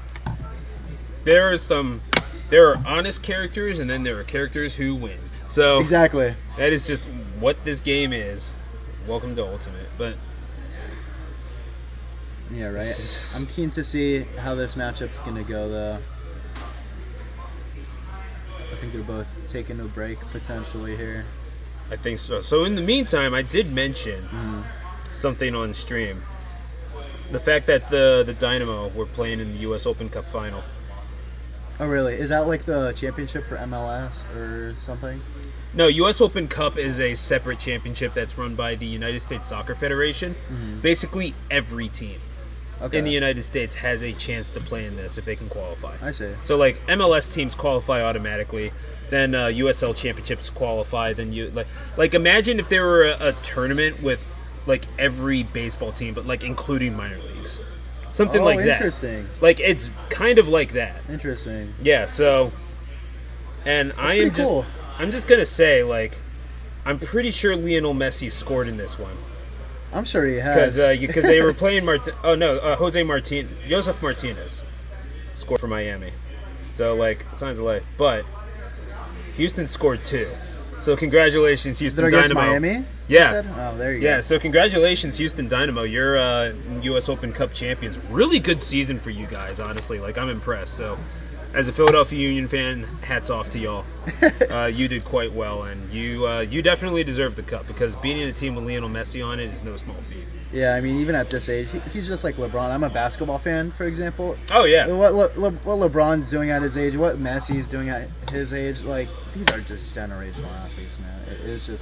It's ridiculous. I mean, it's just such a contrast because you have LeBron, who is like known for his athleticism, and Messi, just known for his finesse. But they do so much with with their tool sets that it really is hard to fathom. That being said, I'm such a Messi hater now because I'm just a Miami hater, really. Oh, I get it. Yeah, but it's just, Not liking Florida, that's perfectly fine in my book. yeah, it's like God, like no one wanted this team to begin with, but yeah, David Beckham kind of made it happen through a favor, so whatever. Go. And now Messi, hey, it did get Messi to America and Jordi Alba and Sergio Busquets, so there's that. But yeah, I'll stop geeking out about soccer. But either way, no matter what, Houston has a W tonight, and that's something we'll celebrate. A rare W. Yeah, really. I guess the Astros have been pretty good for the last couple years. Yeah, you Maybe like last stretch. yeah, you kind of beat the Phillies in the World Series, so Yeah, I'm from Philly, actually. So I understand. Okay, so you get it. Yeah. Yeah. I'm definitely Alright. a Phillies fan before an Astros fan, honestly. Yeah, no, same here. You know what, guys? Actually, we're just gonna antagonize the chat real fast. All right. So either way, we're probably gonna stop talking about. Every time I get on stream, I wind up talking about sports one way or another. As long as we don't talk about the Sixers, man. You know what? We both of our cities understand Daryl Morey. Oh, I So hate it's like- Daryl Morey, man. So we're just gonna we get that. That's common ground for everyone here, unless you don't care about sports, which if you're watching, you probably don't. So Probably care about the esports at least. let's go. And guess what? This is Smash, so we're not. Well, you're in luck. This is an esport. Sometimes. Yeah, I mean, God, I mean, it's. I don't think it's esports. I think it's better than that. It's something bigger than esports. Something we can't comprehend. Exactly. Out of our scope. Not esports or FGC, but a third, more sinister thing. A much more sinister. So yeah, we are going to get Zohar Antonio. Getting back to the match, getting back to the tournament that we're commentating. Took True a little that. bit for everyone to get prepared, but they are locked in, ready to go. So talking about Shulk and Roy, and yeah, it's even though this character is maybe a little bit more straightforward than the other, it's certainly far from one-dimensional. Yeah, definitely one-dimensional is something Unless you're Kazuya. Something that doesn't really exist, among top tiers. I say besides Kazuya, because he can do that one thing and it doesn't matter. Right. No, 100%. Oh my god, big damage. Yeah, that was just a really good way to just, break that combo. Get him with a Nair, get out of the corner. Back air. Nair just catching these jumps and trying to get Tonyo off balance.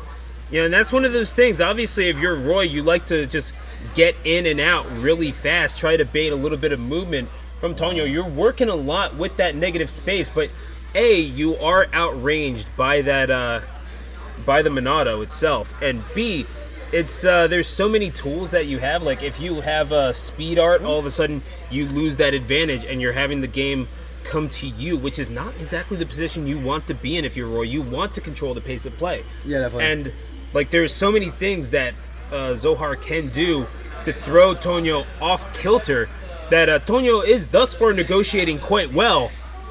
But I mean, is this something that he can sustain is the question.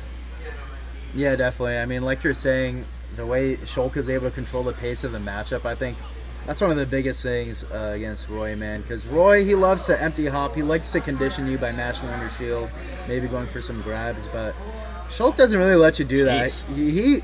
He always is able to wait for Roy, whiff punish him for whatever he's about to do, just because of the way his air drift is. Wow, he's getting these combos off the shield art. That's really important in the Shulk matchup. Yeah, I mean, you're not getting a whole lot of damage, but hey, you're having a decent idea. You're not getting reversal at the very least, which is what's really important, Making use of the spot dodge as well, that is absolutely crucial. As long as you're able to get into a position where you can punish the Shulk, especially off of these big, gigantic aerials. Generally speaking, you're kind of eaten as Roy, and that's what we've been seeing thus far from Tonyo, with a slight advantage in terms of percentage, and could manifest into a stock advantage very soon. Yeah, I've been noticing when Zohar sits in shield a lot, Tonyo's been opting to go for like a down tilt and jab, just keep mashing on his shield. I'd like to start seeing some uppies out of shield. Maybe that's an adjustment he's going to be able to make in the next game, and that's a really good way to cover, and that's certainly going to be def. Yeah, there's not a whole lot of room for you to work if you're Tonyo. So that lead that Tonyo had is pretty much gone. And no jump? Oh, gets back to the ledge though, but now without a price. Now it's just a matter of tacking on extra credit if you are Zohar. And it's weird because, I mean, going into Buster art seems like a miscalculation because that's the art that you want to fight with. Yeah. And, like, you kind of want to knuck up with Shulk in that instance. And, of course, jump art. I mean, you got elevation. Problem is you went into the blast zone, so. Yeah, exactly right. And that's something that you mentioned about the Roy, wanting to be in that kind of situation, because Shulk doesn't necessarily have the craziest frame data, right? His aerials are pretty slow for the most part. They're just lagless is his thing. But Roy, he's able to kind of mash on. He's able to box you out just because of the way his frame data is. So I think that's going to be really important here as well, to be able to take advantage. Falling up air through the platform. And again, Zohar, I mean, this is it's a lie when they say hazards off, because those platforms are right there. It's they are a hazard. Yeah, like, wow. Oh, goodness me. Yep. Death, comeback. taxes, and Roy on the back air. Yep. That is going to be Zohar suffering a defeat in game number 1. Tonyo doing well to make those adjustments and not really get too down on himself after Zohar took that little bit of an advantage towards the ending part of the proceedings there, game number 1. Yeah, definitely. And I think that's something that I've always liked about Tonyo. He never gets down on himself. He's a seasoned veteran, He's been playing since Smash 4. He played Bayo in Smash 4, so it doesn't count. But yeah, he's always been. He's a veteran of the game, and what comes with that is your mentality, especially when you're making a mid-game comeback like what he just did. I think it's really impressive from him. But it just seemed like Zohar wasn't able to keep up with the pressure that Tonyo was, just forcefully putting on him. Well parried, Antonio. I mean, again, if you're able to read these attacks decently enough, then you're kind of eaten. We've seen a lot of those parries and spot dodges from Tonyo that have kind of kept him in the middle of this thing, at least in the neutral, which is how you're living or dying as Roy. Let's be real. That barely missing on the Jared there, but I really like the way Tonyo has been like playing around Zohar's shield, man. They're barely gonna miss here. Swinging away. Tonyo. Oh, okay, so that was definitely buffer. Tonyo catching him with the blazer, but yeah, that's what a perfect shield that Zohar's body just made. Tonyo going to suffer the first stock loss, although Zohar not very far behind. Oh man, these big sweeping aerials again. Like if you're Tonyo, you can't get too happy with tapping the control stick. Yeah. That's you're liable to get hit with something. Any opportunity that you can get off of the ledge, you got to take it. And Tonyo makes no mistake there. Oh, that was a really good parry, and going with the nair, that was really good. Spot dodging again. Jump Oh my hard god, online. he's cooking. Okay. Yeah, no, this is actually. Tonyo's advantage is so scary. I mean, he's pretty good at reading your tendencies. Is the whole thing. Like, yes, you're Shulk. Yes, some of them are broken, but sometimes he just doesn't engage, and then the other times he's able to just counteract with the spot dodge or parry so well that, I mean, like you said, it's that gritty veteran presence that really does make a scene like this better. And you learn something from these games, win or lose. Zohar learned the lesson off of the roll there and catches him with the up smash. Yeah, I'm surprised that up smash could even scoop like that. I didn't even know that. But we've seen a big showcase of Shulk smash attacks here. Brave with the down smash, you know. Goodness gracious. A lot of he's gotten the bit off of up smash on platforms, weirdly enough. That's true. Yeah, we saw him go into Battlefield, and I don't know what possessed him to do that against Bent, but lo and behold.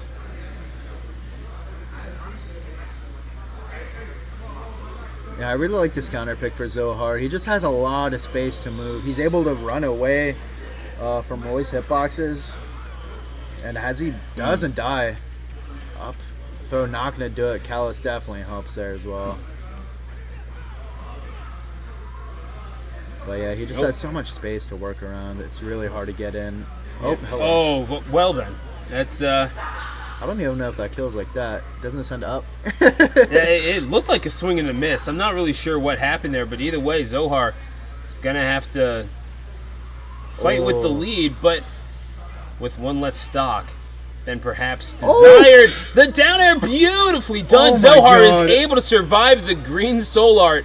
Comes out in time. Oh, he landed though. Oh, how's he gonna get back here? Oh, the counter! Oh, well done with the he's counter. Not gonna make it back, Blazer. though. Oh man, Tonyo had the right answers, but Zohar wound up changing the questions, and we are at one apiece. Tonyo wound up getting sent to losers bracket by Brave by a score of 2-1. You gotta think, revenge on the mind. You cannot look past this Shulk. Yeah, man, getting double eliminated by Shulk would not be a very fun treat to have on this Wednesday evening. But man, like Zohar going for that, I don't remember what it's called, the side B off stage. You can't make risks like that against Tonyo, man. I mean, you just saw he almost came back against you from the true wrenches too. So I don't anticipate Zohar going for any more risks like that. At least I wouldn't. It's just too scary. Tonyo now getting some mileage off of the nair, and again, maybe Zohar getting a little predictable with these buttons. Tonyo now catching him with these fairs, and again, with the tip of the sword, you're not really hurting too much. I mean, this is Roy we're talking about. You want to, if you're getting popped with the hilt, you're in trouble. But again, like Tonyo showing a willingness to knuckle up that perhaps Zohar is not super comfortable with, that may have necessitated the Callus pick, in fact. Yeah, I can definitely see that working out. I can definitely see that working in the flow chart for Zohar when it came to picking stages. Oh, the Baron's not going to get the sweet spot, though. Nair's not going to do it just yet, though. Yeah, at 149. Don't blame him for doing it, but it's going to be an F smash that sends Tonyo off of the stage. It's Shulk, and he cheats, and sometimes he wins as a result. 150% does not matter. I'ma chase you until you die. Yeah, Tonyo has been opting to recover high sometimes, and Zohar's been catching it pretty much 100% of the time. And Zohar, when Tonyo still has a jump, he hasn't been going out there as well, unless it's like a calculated risk. So I'd still just stick with recovering normally because he's just been covering the high recovery too well so far. But he evens it back up here. Yeah, well done with the catch. I mean, if you want to man. jump at ledge against Roy, that Wow. is your funeral. But okay, well done with the shield into the speed art.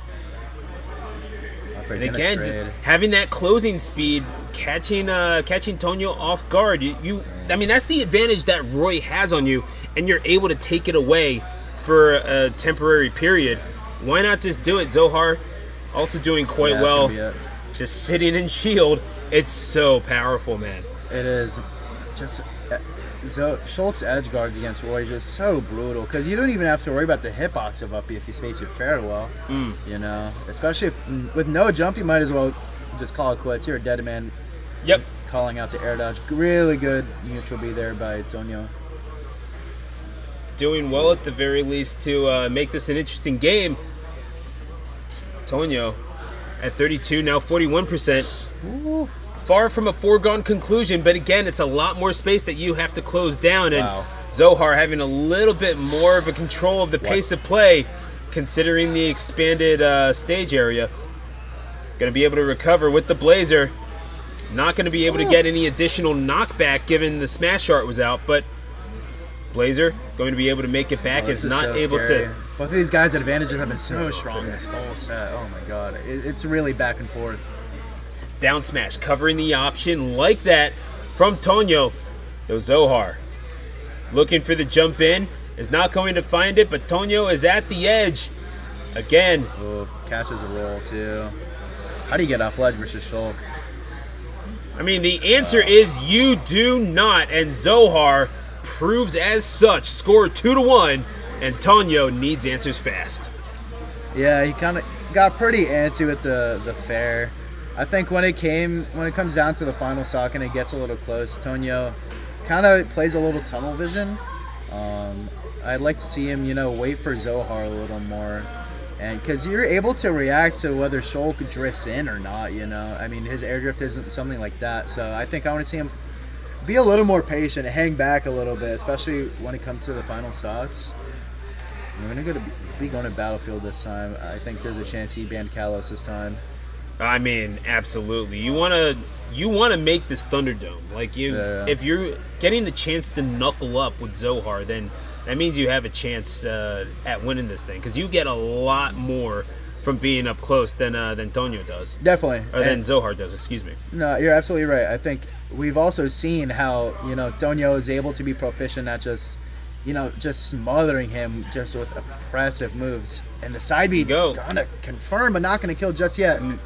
And that's Tonyo saying, look, man, if you want to hold in with speed art, that is your prerogative. I'm more than happy to get the parry and the punish off of that.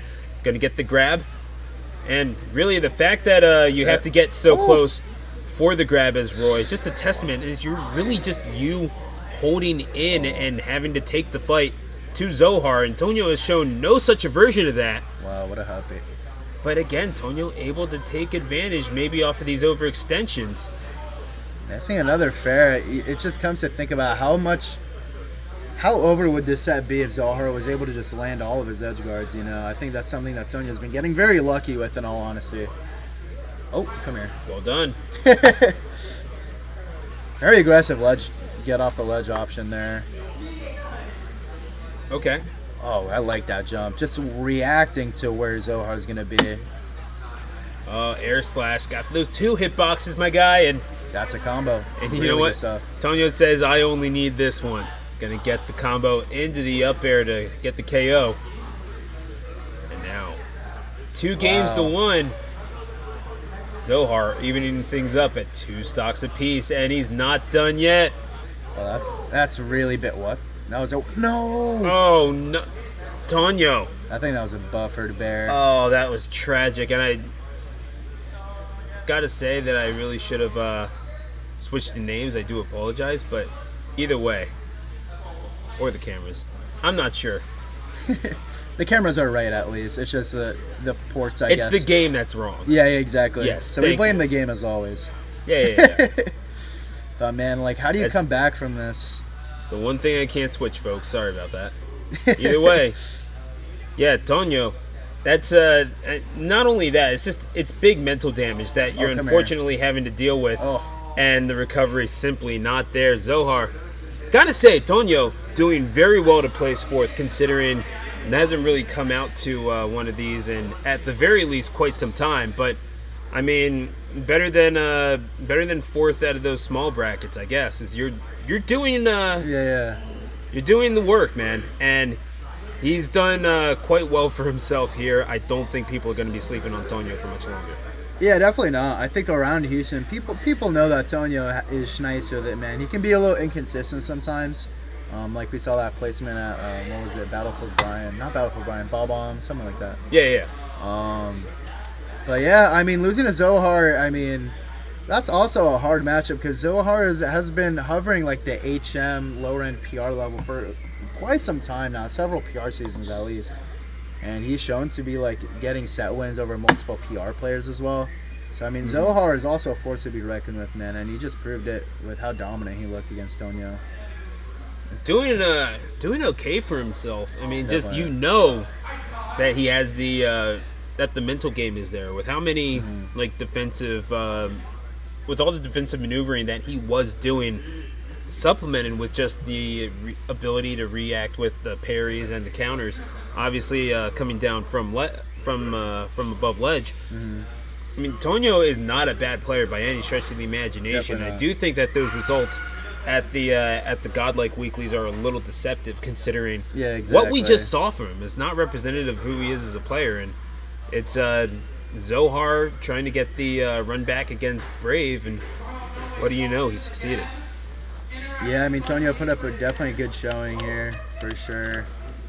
But I believe we're going to be seeing a Shulk Ditto rematch here on stream again, hopefully. I don't know. Are we going to see Hyrule Temple again? Oh my goodness! I kind of pushed that out of my mind for a little bit. and Yeah, I then- did too. Yeah. All right. So We're going to be going to Halberd instead. I don't know, they're starting off with PS2. Okay, a little adventurous today, are we? oh my goodness. I mean, what a world we live in. But Right. yeah, no. Once again, I'd like to thank you all for joining us. YouTube.com/GameGuysEntertainment. Your home for some of the premier Smash in the greater Houston area. I'm Stu, the announcer, and this is Fizzy right alongside me. Yes, sir. And yeah, this is one of the best weeklies that we've got in the Houston area, coming to you live from the Almeda Mall. And it's quite the venue, I gotta say. Don't know what I was expecting when I came in here. I A was little not card shop, expecting. just a little card shop. Yeah, just Shuffled with a around. few setups in the back, and yeah. you could, and I wouldn't necessarily say that was inaccurate, but boy howdy did that not say the whole story. Right. Nor does what you see on the screen here. Zohar versus Brave, Shulk versus Shulk, Monado a Monado. Winner goes on, loser goes home. Mano Minato is crazy. You're welcome. That was beautiful. We're going to get right back into it. Still on PS2 at least this time, so who knows if we're going to see any surprises from the previous set. Oh, this is a big Okay. fair train. Really good advantage string. Oh, Okay. that's a regrab, I believe.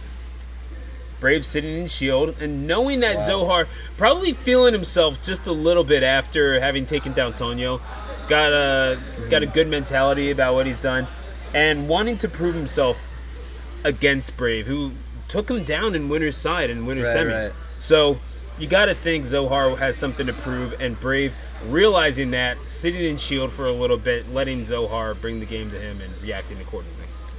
Yeah, that's kind of the game plan. Shulk. Shulk has amazing whiff punish options, but also Shulk also has a lot of lagless options, a lot of auto canceling aerial and stuff like that. So you got to have like a fine mix between the two, you know. Absolutely, and what we've seen thus far from Brave is pretty much just that. This is a studied Shulk who knows what they're doing, generally knows the win condition, especially against their own character. Showed no aversion to the Ditto, but Zohar said, "You may not fear the Ditto, but you may have to fear me," as Zohar is going to take the first stock. All right, we're gonna go to Buster R actually. Trying to look to tack on more damage, but at the ledge here, that's not where you want to be. And Smash Art Fair definitely cements that here. And now, Brave hanging on.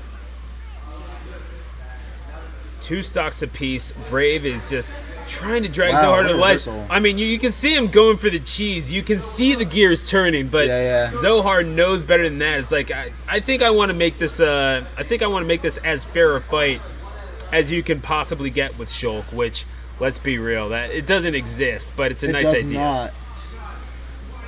It's a cheeky idea at the very least.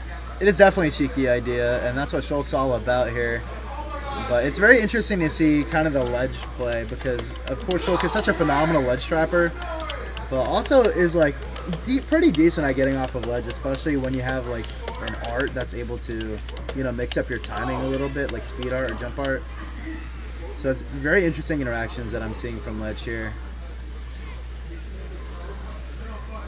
Shield art. Up air into shield art, and again, just absorbing all that damage, but eventually it has to run out, and so does your time at ledge. Zohar, 2-1. Gotta like what you're seeing from Zohar, even though Brave has evened it up at 1 stock apiece. Yeah, definitely. Considering Zohar actually lost in the first set, I mean, you at least wanted to keep it competitive, if not win, the whole thing. So definitely, this is a good showing for Zohar, game 1. And I mean, if you're Brave, already an improvement, considering you finished 5th at the last 2 respawns. At the very least, you're guaranteed 3rd. And just from the encouraging start that you might have had from for the summer, finishing 65th at Low Tide City, not a terrible showing, beating Cheddar and D-Dog. Losses to Smirk and Anomaly, not terrible.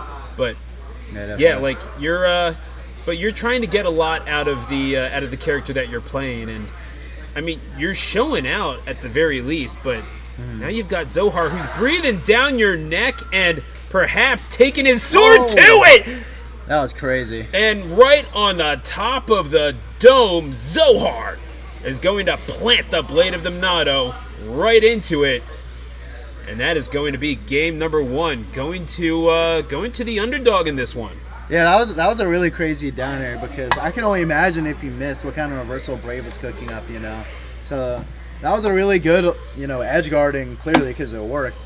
But at the same time, that was a huge risk, and that's what Shulk's all about, man. Just swinging and edge guarding, man. And now game number 2, Zohar switching up the skin. I like that counterplay. I dig like that. Yeah. Shulk doesn't have a lot of cool skins, but these two are definitely one of the cooler ones, I'd say. You know what? So I definitely dig it. I don't mind that opinion. I'll take that. Yeah, it is. Look, I've been on Twitter, so I know that there's worse. But Zohar now, again at a disadvantage in terms of the percentage, but proving that does not always matter if you know how to play your cards right. Brave has got to be very careful of just exactly what Zohar is thinking of doing, especially as he tries to approach center stage a little bit more often. Yeah, I've also been seeing a lot of like attempted edge guards here, and for whatever reason they've been missing a lot. I don't know if that's due to just like Shulk being hard to hit off stage or what, man, but it's been pretty back and forth with those kind of interactions. Oh, that's big. Gonna put him automatically in the corner, pretty much from left to right. That's such a valuable asset, being able to put your opponent in the corner so easily and having amazing ledge trapping. I mean, that's a combination. Oh, and that's a combination. Gosh. Dare 1 into Dare 2. You know, what did I just say? Yeah. Gotta be wary of whatever Zohar has in mind when he gets into those red numbers, and when the art was even redder than the percentage somehow. Yeah. And my goodness, did Brave suffer the consequences for it. We are even up at 2 stocks apiece, and the way that Brave has been efficient really all throughout the game gets canceled out in a matter of seconds. I mean, that is what Zohar has been able to accomplish thus far. Yeah, definitely. It's definitely a big adjustment for him. On that up smash, not going to do it just yet. Thing is, with Smash R doesn't do a lot of shield damage, even though it does a lot of other types of damage, you know. I mean, plenty of knockback. Absolutely. Yeah, you're doing fine on that, but maybe you're looking for Buster if you're trying to garner some shield pressure. Exactly. But Zohar, with speed art out, more than happy Grab. to just sit and shield and punish. He But doesn't jump. Oh, but Brave is Tried able to to make scoop it him. back. And now Brave has smash art out. You get hit, you're dead.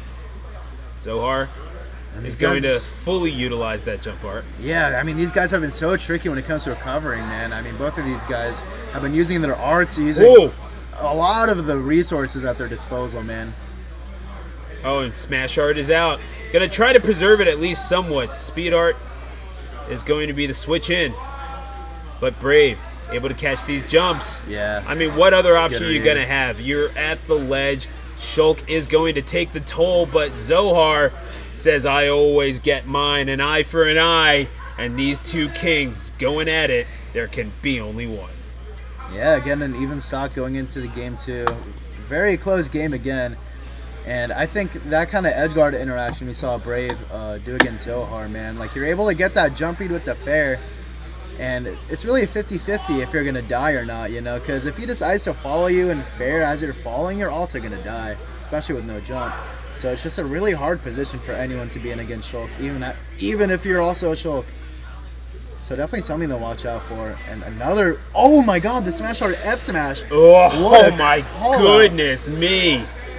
Zohar, what in the world are we seeing from you? That is 2-0 now.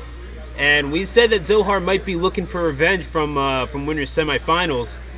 All of a sudden, Zohar is one game away from attaining it.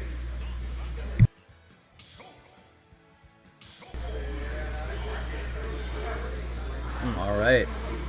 I mean, that was the way Shulks have been using that, like, kind of abusing, like, the invincibility when it comes to the art switches. We just saw it with that smash art change.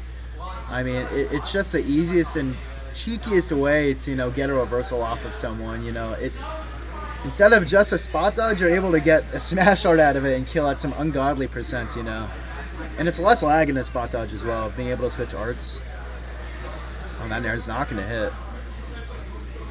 Zohar looking in the driver's seat compared to the first set, albeit there was a tempo game.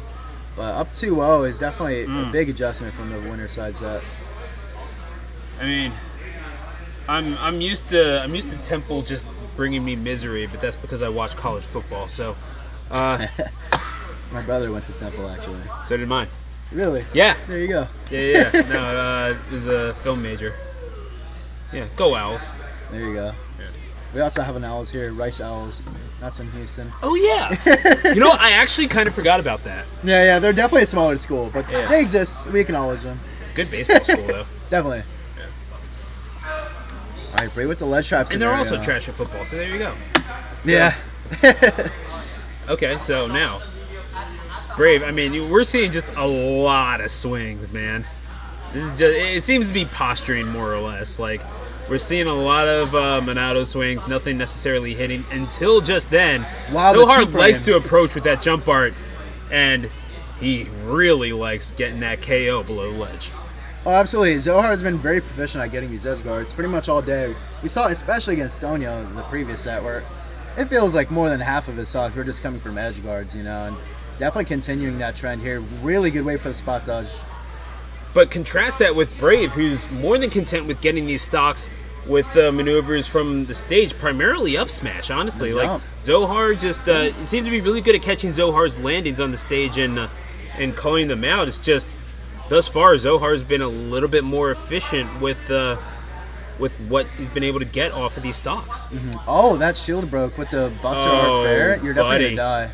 Yeah. Good night. Brave. Gonna get the shield break and the stock as a result. Now this is firmly in the hands of trying to looking read a for the roll lead. in. I mean, goodness gracious. That my man had a vision himself. Yeah, I mean, that's perfectly fair, right? An F throw with the smash art there, it could have been very bad. I mean, that's edge guarding position right there. So it was very brave by Brave to hold shield there as well. And, strangely enough, I did kind of mention it as a joke, but, I mean, we have not seen a whole lot of use of the down beat from either one. Yeah, I mean, that's definitely true. I feel like when it comes to a counter, there's a lot of risk that's involved, especially with a character like Shulk, who can easily on reaction smash art and punish you in some way. That is true. A lot more risk compared to Roy, where you can just always shield art, Full stock lead now for Brave, who's going to try to capitalize, looking for the coup de grace right then and there below the ledge, but Zohar said no and found the ledge in order to recover. Neutral is reset, but Brave, utilizing speed art, is going to run up into Zohar's face. And again, this is where you want to close things down, right? Zohar realizing that nothing gets spaced quite like a bunch of knockback. Tomahawk. But yeah, good tomahawk grab to secure the second stock. That was really good knowledge there too, because last time he was in that position, he held shield as well. With that roll read that failed roll read that we saw, he was holding shield again. Brave was not able to. Zohar was not able to take advantage off of Brave's mistake, and now we're seeing the spaghetti pile up just a little bit. But knocking the combo. Yeah, shield art reducing the knockback, and Brave is able to retain position. Yeah, it is going to be a nair that winds up sealing the deal. And just like that, we are at a 2-1 score.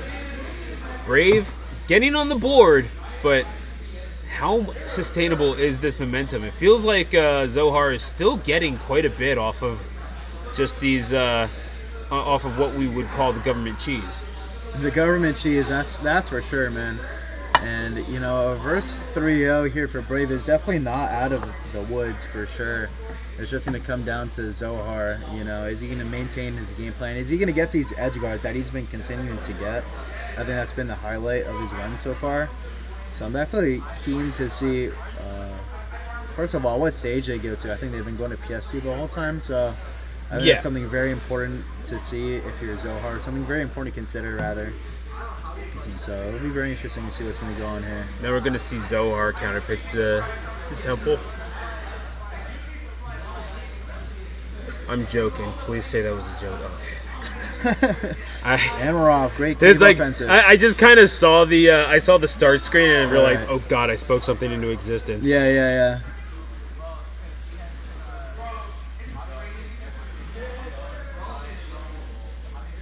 Now we're seeing it, Brave. Yeah, no, just the willingness to get in, get these grabs, and try to fight mano a mano. Zohar seems to be the one that likes to do that more. Has been utilizing the speed art, but since we've seen game number 3, Brave, we've seen that a little bit more, and it's not even just for getting in, just being able to get in and out. We're like almost taking a page from Tonyo now that I think about it. Just those in and out dashes in neutral and drawing out Zohar's movements or actions. Yeah, exactly. I mean, wow, that was a really good side of it. That was just a very hard call out. And yeah, like you're saying, it's really important for Shulk to be able to, whiff punish, especially when it comes to another Shulk. The best thing you can do is do what you're saying, like what Tonyo did, just weave in and out, empty hop a little bit. You use the speed that you have, I think that's very important. Another hard read there. So hard going for a lot of these. It hasn't been working the last couple games.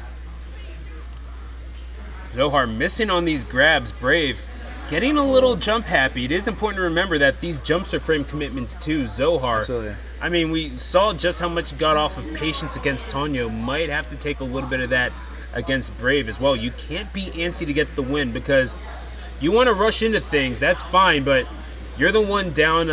You're the one down 101%, evening up the stocks, but at what cost? Yeah, definitely. A lot of these risks not paying dividends for Zohar so far, and he's in Smash Art. Going to shield to counteract that though. Ooh, catching the second hit of the up. You're gonna delete Zohar's second stock, and the potential reverse 3-0. Yeah, it's lingering there, isn't it? I mean, I'm not really sure if it's like you don't want to jinx it like a perfect game from a pitcher almost, but And I kind of wonder, Fizzy, just what is it that that Brave has been able to adjust, or is it just a matter of Zohar not able to get those sort of cheesy stocks like he was able to get in games 1 and 2? Yeah, I think the reason that he hasn't been getting a lot of those cheesy stocks is because Brave has been playing a little more patient. Like, you saw how he was playing that mid-range, just snaring in place, and you're able to just wait to see what Zohar's going to do. He's going to stay in shield. That was a really deep edge guard, and he needed that to get back in his game. I mean, we were just talking about it. Brave was not able to get it, but or Zohar wasn't able to get those for quite some time. Eventually, an answered prayer winds up being what evens up the game. But I mean, and like a Brave dashing back, that's kind of been the story of these last couple of games. Oh, that's big. Finding the more advantageous position, get Zohar holding in just a little bit and looking for it on Smash Art. Yeah. Goodness gracious, Zohar tried it. I cannot believe he shield grabbed that falling aerial. That was really ballsy to say the least. But Brave looking to get back in, and the percent lead is rising. This is going to be Smash Art territory for Brave soon. But he's at ledge now. Great get-up attack, actually. But guess what, Zohar? He's showing that tendency to go to ledge again, and that's the whole thing. If you miss your opportunity at ledge, you wind up in the corner. And we know just how much Brave thrives off of having opponents in the corner. Yeah, I mean, his ledge trapping has been very methodical. Jump. Yep. There you go. He's been hitting a lot of these up tilts, man. Catching the jumps. It's tied a piece 2-2. Brave looking to reverse 3-0 Zohar here. And what was a commanding looking set from Zohar in the beginning. Yeah, and it's so strange because, yeah, you've got Blandon hanging out, just waiting for the finalist. You got to think, I mean, you know that you're fighting a Shulk. It's just a matter of, are you fighting one that's going to jump in a little bit more, or are you going to fight, this Shulk that kind of gave you a little bit of a hard time? In Winners Finals, we will find out here. This is Game 5. Yes, sir. Game 5. Losers Finals, man. Shulk Ditto. A lot of things. I've been going back and forth in this set, but definitely not the Sage, at least. PS2 the whole way. No surprises here, really. But look how patient both of them are. They're both looking kind of methodical here, narrowing in place, kind of both adopting the same game plan of just waiting for their opponent.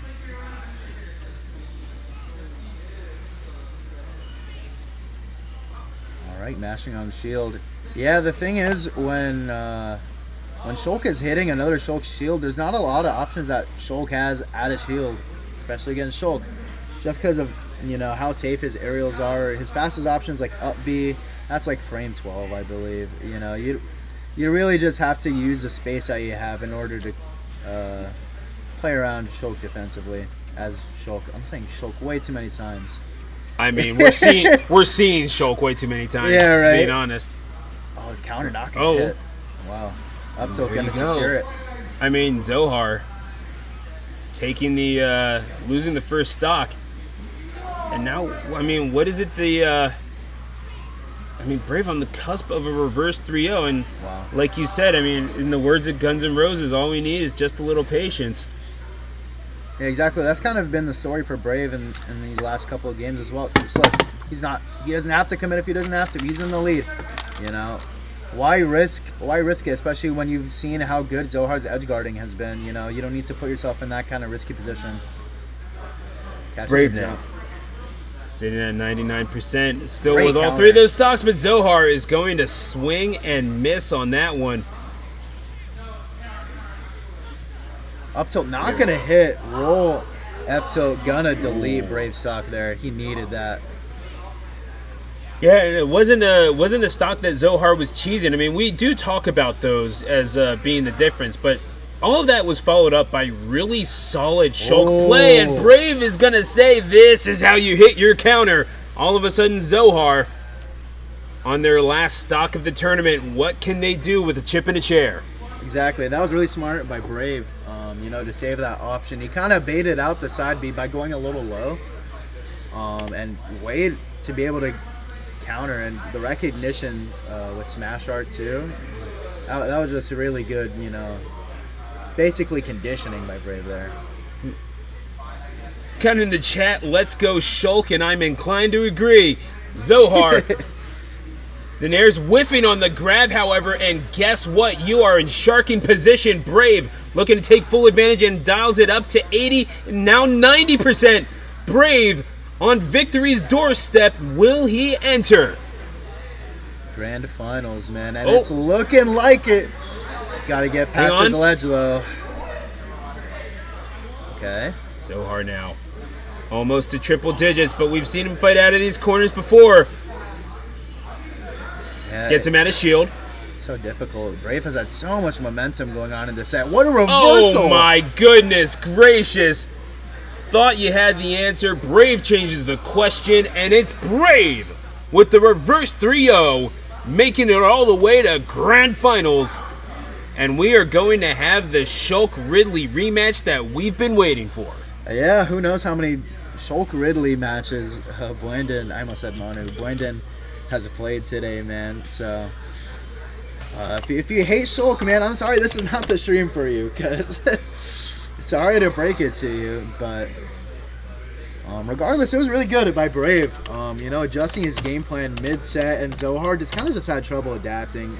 He just kept falling for the same traps that Brave was going for the same risks, unfortunately, and Brave was able to just take advantage of that, played patient, and clawed his way back in the set and made grands to either side. And it was well done on Brave in order to do that, because the thing is, Zohar, you can see the technical ability, you can see that the execution was not lacking by any stretch of the imagination, but Brave was not willing to give any more to him than he absolutely had to. And you saw the defensive adjustments. You saw just playing a little bit more patiently, sitting back, watching movements, and a little bit smarter movement off stage, because we saw Zohar, the bread and butter was with those edge guards below the ledge, utilizing that speed art to really chase him out there. And Brave holding in just a little bit, making sure that maybe those above the ledge recoveries wound up being a little bit more key than we would have previously thought. And now that gets him a spot up against Brandon. You got to think it's demoralizing for Zohar, but if you're Brave, man, you're just flying right now. Yeah, I mean, Brave, like you mentioned, he just was not landing those edge guards. And that defensive kind of play is what makes a Brave so consistent in these tournaments recently, man. So I'm very keen to see how he does against Blandon, because the last set they played in winners, it was pretty close. It wasn't a blowout by any means. So I'm definitely keen to see what kind of adjustments Brave decides to make here against Blandon. I'd have to imagine that a bigger stage for Brave is kind of where you want to be, just to be able to find that space, to be able to play more defensively, But we'll see. We'll have to see. I kind of wonder if these two are on their way to Rise and Grind in just 2 weeks, because these are the sorts of things, especially in Waco, that you might want to see. I wouldn't say that Ridley or Shulk are low tiers by any stretch of the imagination. But we did see a Gannon and Mike Jones earlier tonight that wound up impressing me. And frankly, gave Brave a run for his money in more ways than one. That's pretty funny, actually. Mike Jones actually plays Fox. Yeah, no, I mean, I saw him go Gannon, and he took a game off of Brave. That's pretty cool. Yeah, it was weird, but yeah, lo and behold, man, Brandon and Brave going at it, and we saw these two in winners finals. The final score of 3-1 in that set, with Brandon qualifying for this Grands. But now you're kind of sitting, you've been thinking, and perhaps a more methodical start for this set is needed, considering that Brave is going to be looking for your movements as well and trying to study up on those. Yeah, exactly. I think both of these guys kind of have similar game plans in that sense, right? They both want to wait for you to mess up. So it's going to be very interesting to see. The thing is, Shulk definitely has the advantage when it comes to, the size of his disjoints and his disadvantage.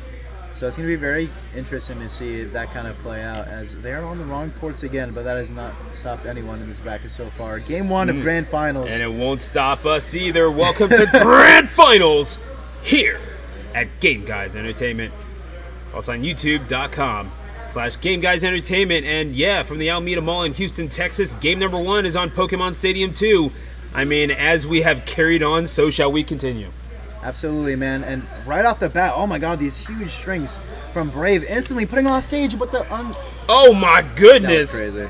Brandon.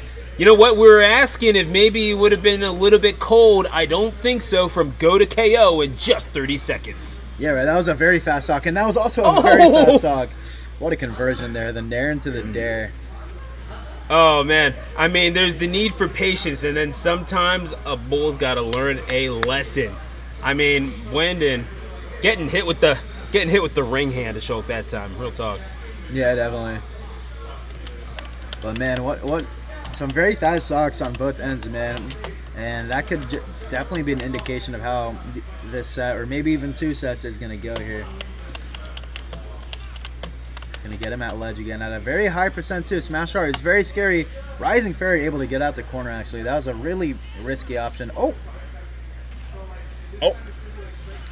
Beautiful stuff there from Brave. And again, you're talking about Brandon presenting a rather large Whoa. target, but has just enough closing speed. If you're going to be on that platform, more than happy to up smash you. And wow. some Fox-esque gameplay there at the very least. And Brave finding the target. I mean, this has just been a punch in the face contest, more or less. It really has. Both of these guys have been deleting stocks, and he avoided that up smash somehow.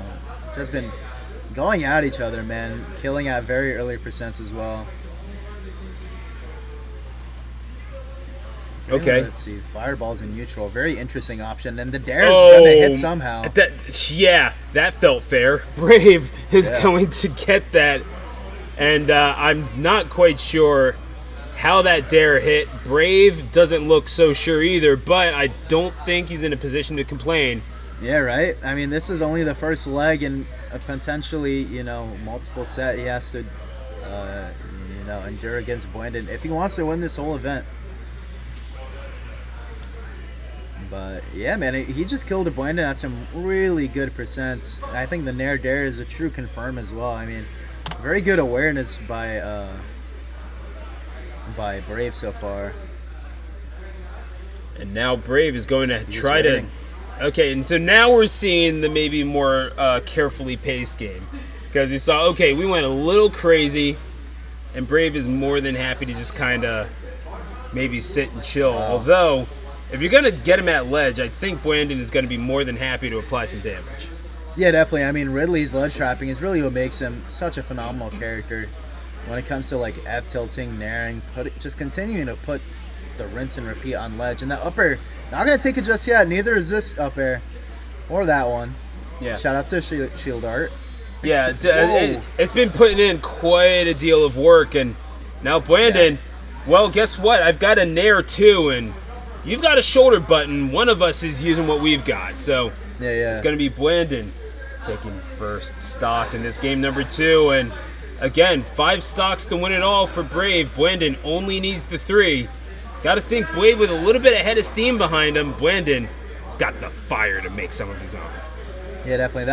I love the fireballs when he's under the platform, because especially when it comes to Shield Art, it's just hard for you to get around those fireballs. He's sitting under the platform. It's kind of protected a little bit. Oh, hello. Yeah, I mean, we've seen what happens when Brave winds up on the platforms against Brandon. I mean, it's not good news. Almost lost game number 1 because of it, but Brave would say, I will suffer no such fate this time. A deficit in terms of damage, but is able to take a stock. 2 apiece now for both of these gentlemen. Oh, good grab here. And I would love to say you're not going to get a lot off of that grab, but man, like a down throw F tilt just is 45 apparently. Yeah, I mean it's what you're able to get. I don't think Brave will complain about any of it. Drag down, Bear. That was really cool. Oh wow. There you go. You hang on for too long. I've got the dare to deal with it, and at 150, we said. I mean, Brave is more than capable of it. Brandon cleans that right up, and now we're at 1 stock each. Yeah, evening up the stocks again. A pretty quick game in all honesty. Both these guys taking turns, just throwing some hands at each other or swords. Yeah, I mean it's definitely quick. That being said, it wasn't the blink of an eye that the last game was, so Yeah. you gotta think this could wind up benefiting Brandon just a There. little bit more. Like let Brave play around with these shield arts and these jump arts all you want. You have the means to get around it, but if Brave is dashing back and hitting you with the smashes, you are very lucky you did not see that sword glowing red. I'm surprised he didn't go for an. Oh wow. Oh, buddy. Yeah, Blandon is none too happy about that. Brave just reads the neutral getup, and you just saw the roll of the eyes from Blandon right there. Yeah, he was like, how did I get hit by that? Oh man, but I mean that's the thing. It's the expected option, which makes it the unexpected option sometimes. The no mix-up. Yeah, exactly. And a lot of these kinds of options, those harder reads that you go for, is what's really the risk? Brave was at a very low percent. You're not gonna die. You could, very small chance. That just requires an execution test from Blandon, which is, very much worth it in all honesty. The risk reward was definitely there. Blandon, I mean, from my understanding, we have is primarily a Shoto. But yes, he plays Ryu. Yeah, but we're seeing a little bit of Ridley coming out from him, and it's interesting because we have seen Ridley turn very good players into absolute salt lords. And if you're from the East Coast, you know what I'm talking about. You know exactly who you're talking about. Oh yeah. But that's the whole thing is that people like Smub who have come up in prominence, they've come up for a reason, and it's not necessarily because this character has all of a sudden gotten good overnight. It's just this is a character that you have to play very differently. You're not even just playing Smash. You're playing Ridley in Smash. Yeah, Ridley's such an interesting character because he actually has some pretty clutch counter picks. For example, Cloud and Wolf, I'd like to think are very popular winning matchups or very good matchup for Ridley at the very least. So that is definitely what contributes to that kind of salt. And no jump here, uppy. Oh my goodness! Blandon with full force, spreading the legs and just taking him right on down to the head of Brave. Whoa, uppy almost killing him off the top from the other side of the stage. Really good uppy there as well, catching the jump in. Oh, what are we going to see? Okay, yeah. Yeah, that was untechable, so I don't think Blandon is going to mind that all that much. It's a lot of ground for Brave to make up, but you got 5 minutes to do it, and let's face it, Brave has nothing but time until Blandon snatches it away. I think that's the first uppy on stage that I've seen miss, in all honesty. Yeah, it feels like it sometimes. Yeah, right. Oh, that's going to kill you. Right back in this game. There you go. Yeah, this is not a foregone conclusion, especially when you got Smash Arts. I mean, all you need is the Zohar just blessings falling before you. If you're able to garner that Smash Art when Ridley's at 60, all of a sudden this is doable. Yeah, absolutely. I don't agree with the decision to just keep pummeling. Because you have so much more mileage throwing him off stage and ledge trapping. Yeah, but then again, probably doesn't want to reveal the hand all too soon. Yeah, definitely. And that's gonna hit. Yeah, I mean, figure that out, why don't you? And that one may be a little bit more understandable. Either way, Blandon is going to wind up off the floor and on the board, 2 games away from winning this Grand Finals. Yeah, Blandon getting back into it. An early lead from Brave from the loser side of Grands. But Blandon's clawing his way back, man. You definitely cannot count this man out. But we did see Brave make a little bit of a comeback towards the end of that game, actually. We're seeing now Brave counterpicking to Pokemon Stadium 2, and you got to think that Ridley is going to benefit at least a little bit from this as well. We might see Blandon resorting to a few more of these side Bs, especially at the higher percentages, just to get rid of the stocks. Yeah, exactly. I mean, getting rid of the stocks has kind of been the name of the game. I mean, let's be real. That's the name of every game of Smash. Okay, Ultimate. realistically, yeah. Especially in this one.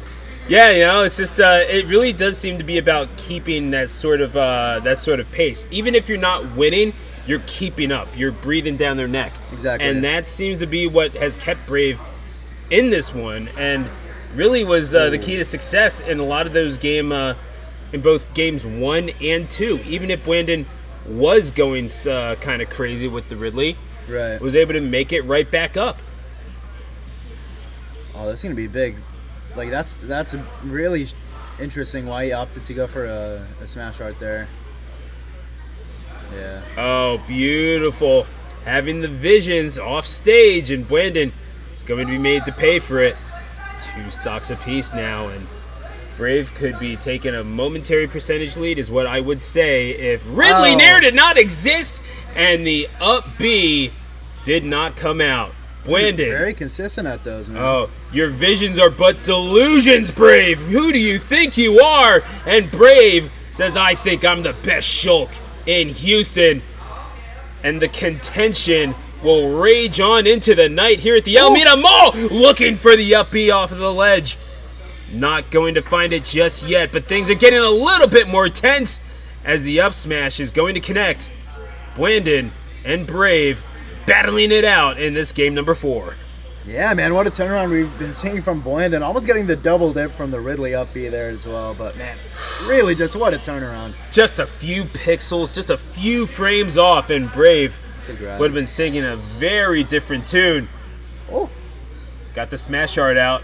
It seems like you're swinging for power, and the thing about that is very often you strike out looking for the vision, but did not connect through the ledge grab.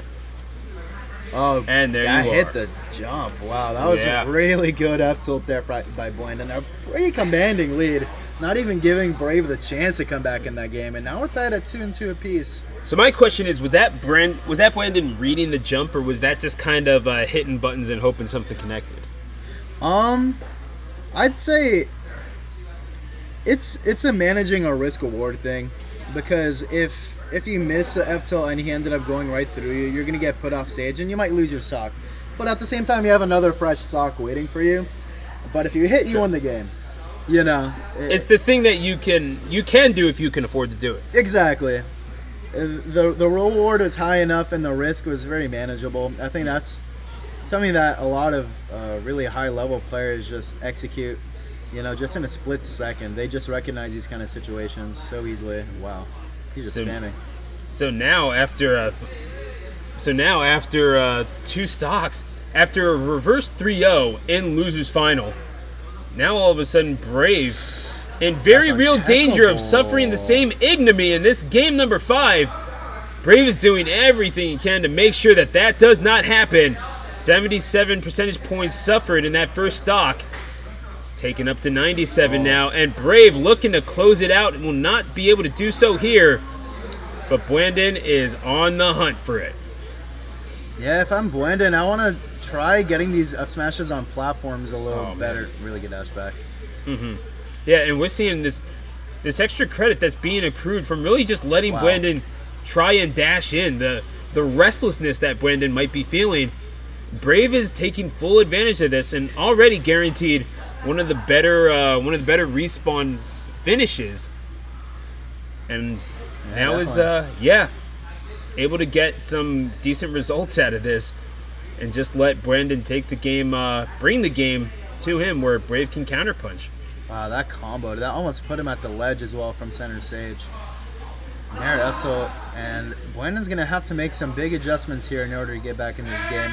Prevent a bracket reset here from Brave. Good bear catching the dash. Just getting batted around the table like a cat toy, and Brave says enough of that. Charged F smash. You gotta love what you're seeing here from Blandon. Just the audacity to even go for that. And now in triple digits, getting hit with the side beat, getting him off stage, but Brave has the tools to get back. And guess what? Blandon has the tools to lock it right back down. Game number 5, Blandon, Brave, 1 stock each. Last stock in this first set of grands, man. And Blandon's looking to be on pace for a reverse 3-0. Let's see if that's going to be able to happen here as Brave is in an offstage scenario. Oh, catches the roll. And again, you're talking about the things that you're able to do when you have that disjoint. Got caught a little close to the ledge. That we've seen that air slash hit from farther. Let's be real. Shield art. Could be seen Brave just try to run out the clock, pile up as much damage as you possibly can, but nothing will save you from that. Sent off to the side of the stage, but Brave still not out of this one until the tilt comes out. Blandon cleans it up And after the reverse 3-0 from Brave in losers finals, Blandon gets his in grands and takes Respawn on this September 27th. Yeah, shout out to Blandon, man. I mean, it's clear he came in with an intention of going all Ridley, practice the secondary, get good games in, and he won the whole thing with a secondary without dropping a set. That's really impressive. Against some really hard players, man. I mean, a Ridley-Ryu combo is something to be feared in any tournament setting. And we were talking about maybe players that had given Houston a little bit of respect on the national scale, and we gave allusions to Trella earlier than that, who was considered the best Ridley for the first year of the game. All of a sudden, a Ridley popping up in Houston, no less. We could be seeing this Ridley, or indeed that Ryu that we did not see here tonight, could be seeing him pop up in Waco 2 weeks from now at Rise and Grind. Yeah, definitely. I mean, you saw how his Ridley was able to perform at this a pretty good, pretty well-sized weekly, and you can only imagine how good his Ryu is. Like, that's his main, and this is just a little counter pick character, and he decided to win a bracket today with it. So, I mean, it's definitely going to be really cool to see him perform at a higher level soon at Rise and Grind. Blandon, certainly a player to watch 2 weeks from now in Waco, Texas, October 13th through 15th. You got to think that Brave and Zohar have a little bit of extra motivation as well. They're going to be talking to each other and thinking maybe there's a spot for us to maybe make some noise on behalf of HTX, considering Jared is King 1's performance last year making top 8. And really just the general matchup knowledge that they're able to exchange being from the same scene, as decentralized as it might be. Yeah, that's definitely true. I mean, that's something that is actually very true about these Shulk players. You know, Faru is another Shulk player that was here actually. Brave, Zohar, they're actually in pretty close communication with each other, and I mean that's one of the biggest reasons why you see these guys through Shulks getting top 3 at this weekly. You know, they love exchanging information with each other. Yeah, like they really do love making sure commentators get the nomenclature right, making sure that people call out moves correctly. You gotta respect what that. I mean, that Shulk Discord is going to be going crazy tonight. Real talk. Yeah, definitely. I'm sure they're going to be able to watch these VODs again. And definitely look over these games and just share with each other information. I think that's just so valuable as an up and coming player. Absolutely. So those are your podium finishers. Congratulations to all of our top 8 finishers. Once again, I mean, you had a pretty decent showing from everyone involved, all things considered. But of course, Blandon taking the gold medal, Brave at silver, Zohar in bronze, Tonyo with an unexpected 4th place finish. That Roy, we're talking about veteran presences, certainly paying off. Yek and Bent placing 5th, Baby Dave and Mr. Officer Mancop in 7th. So I think that's going to do it from us. Fizzy, thank you so much for having me in Houston, man. Yeah, of course, man. It was good. It was good randomly seeing you today, and I appreciate you guys making the drive down here. It's super cool that you guys are doing that. No, of course. I mean, all to benefit Rise and Grind, hopefully. Absolutely. So definitely register if you have not already. And yeah, we're gonna just put that link in the chat real fast. If you have not registered for Rise and Grind, what are you waiting for? Late registration ends on Sunday. So get yourself into that Start GG, register now, and step into the ring in 2 weeks in Waco, by God, Texas. So that's going to do it from us. On behalf of Fizzy, I'm Stu the announcer. For all of us here at Game Guys Entertainment, thanks for watching, and until we meet again, happy smashing. Yes, sir.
Hey, what's up? This is Jordan. Some of you guys might know me as Raven here at Game Guys. Just got a few updates for you. Starting in October for Respawn, unfortunately our venue fee is going to go up to $7. However, we will be introducing stream and the stream room for every Respawn going forward. G2G, we have the option of open commentary mic or an extra stream for the day. You guys can definitely decide that. Other than that, make sure you guys come out for G2G. It's our next event. It's coming up this Sunday. You can sign up to all of our events at the Houston Game Guys Houston Game Guys Smash Scene Hub on start.gg. Thank you. Y'all have a good night.